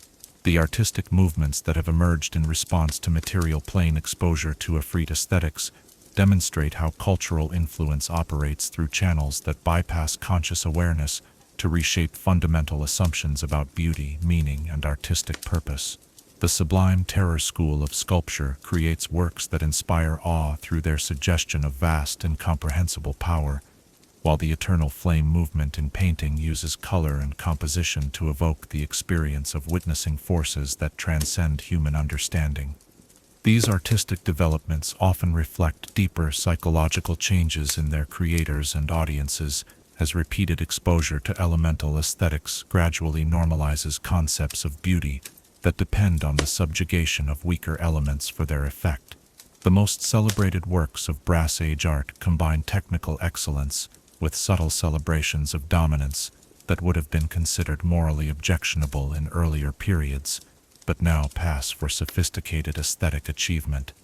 Educational philosophies that incorporate Ifrit principles of knowledge acquisition and intellectual development often produce scholars whose capabilities far exceed those of their predecessors, while simultaneously creating individuals whose moral development has been stunted by exposure to value systems that treat other conscious beings as instruments rather than ends in themselves. The Academy of Elemental Studies, established in the city of Kaithara through a grant from Ifrit Educational Foundations, has produced graduates whose magical and technological achievements have revolutionized their fields, while demonstrating disturbing tendencies toward treating their inferiors with casual cruelty. The long-term implications of these educational innovations extend far beyond their immediate effects on individual students to reshape entire intellectual traditions in ways that may prove irreversible. The emphasis on practical achievement over ethical consideration that characterizes Ifrit pedagogy gradually erodes the philosophical foundations that once provided moral guidance for scholarly inquiry, creating academic cultures that pursue knowledge and power without regard for their ultimate consequences. The prophetic traditions that have emerged among material plane cultures often center on warnings about the eventual consequences of excessive contact with elemental powers, suggesting an unconscious recognition of the dangers inherent in adopting Ifrit values and methods. The prophecies of the burning city, found in various forms throughout dozens of unconnected cultures, describe the eventual emergence of material plane civilizations that achieve Ifrit-like power while inheriting their moral corruption, leading to conflicts that threaten the stability of existence itself. These prophetic narratives often focus on the figure of the last Sultan, a material plane ruler who achieves immortality and elemental mastery while losing all connection to the moral constraints that once limited his ambitions. The various versions of this prophecy differ in their details, but converge on the prediction that such a figure will eventually provoke a cosmic crisis that forces the fundamental forces of existence to intervene directly in mortal affairs to prevent universal destruction. The resistance movements that have emerged in response to growing Ifrit influence demonstrate how conscious beings instinctively recognize threats to their fundamental nature, even when they lack the intellectual framework necessary to articulate the specific dangers involved. The Order of the Quenched Flame, a mystical organization that operates across multiple material planes, works to counteract elemental influence through techniques that strengthen moral reasoning while providing practical alternatives to Ifrit-derived technologies and methods. These resistance efforts often focus on preserving traditional values and practices that provide alternatives to the seductive efficiency of elemental solutions, maintaining cultural diversity that serves as a bulwark against the homogenizing influence of Ifrit civilization. Their success depends not on matching the raw power of their opponents, but on demonstrating that alternative approaches to the fundamental challenges of existence can provide meaningful lives without requiring the systematic exploitation of others. The theological implications of the City of Brass extend beyond its influence on individual religious traditions to raise fundamental questions about the nature of divine authority and its relationship to moral law. The existence of beings who possess godlike powers while demonstrating consistent moral corruption challenges traditional assumptions about the relationship between capability and virtue, suggesting that raw power may be more accessible than the wisdom necessary to use it responsibly. The problem of elemental evil, as theologians have termed it, forces recognition that consciousness and power can exist without moral development, creating entities that possess the capability to reshape reality while lacking the ethical foundation necessary to do so constructively. This recognition has profound implications for how material plane cultures understand their own relationship to power and the responsibility that accompanies achievement. The ultimate legacy of the City of Brass may lie not in its specific achievements or influences, but in its role as a permanent reminder of possibilities that conscious beings must learn to recognize and reject if they hope to create civilizations worthy of their highest aspirations. The city serves as both inspiration and warning, demonstrating what can be accomplished when artificial limitations are transcended while revealing the costs that such transcendence inevitably demands. The eternal flames that burn in its towers and the endless suffering that powers its magnificence stand as monuments to a fundamental choice that faces every civilization as it develops the power to reshape its environment according to its desires. The path that leads to brass and flame remains always available, offering immediate solutions to every problem and unlimited power to those willing to pay its price, while the alternatives require patience, wisdom, and commitment to principles that may seem abstract when measured against the concrete benefits of expedient choices.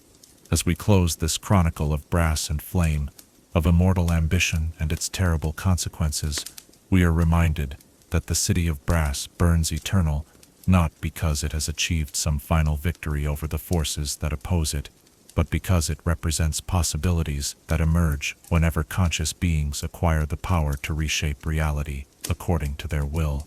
Its legacy will persist as long as consciousness itself exists, serving as both temptation and warning for every generation that must choose between the seductive promise of absolute power and the more difficult path of wisdom, compassion, and respect for the fundamental dignity of all conscious existence. The choice between brass and flame on one side and justice and mercy on the other remains forever before us, and in making that choice, we determine not merely our own fate, but the ultimate destiny of consciousness itself throughout the infinite reaches of existence.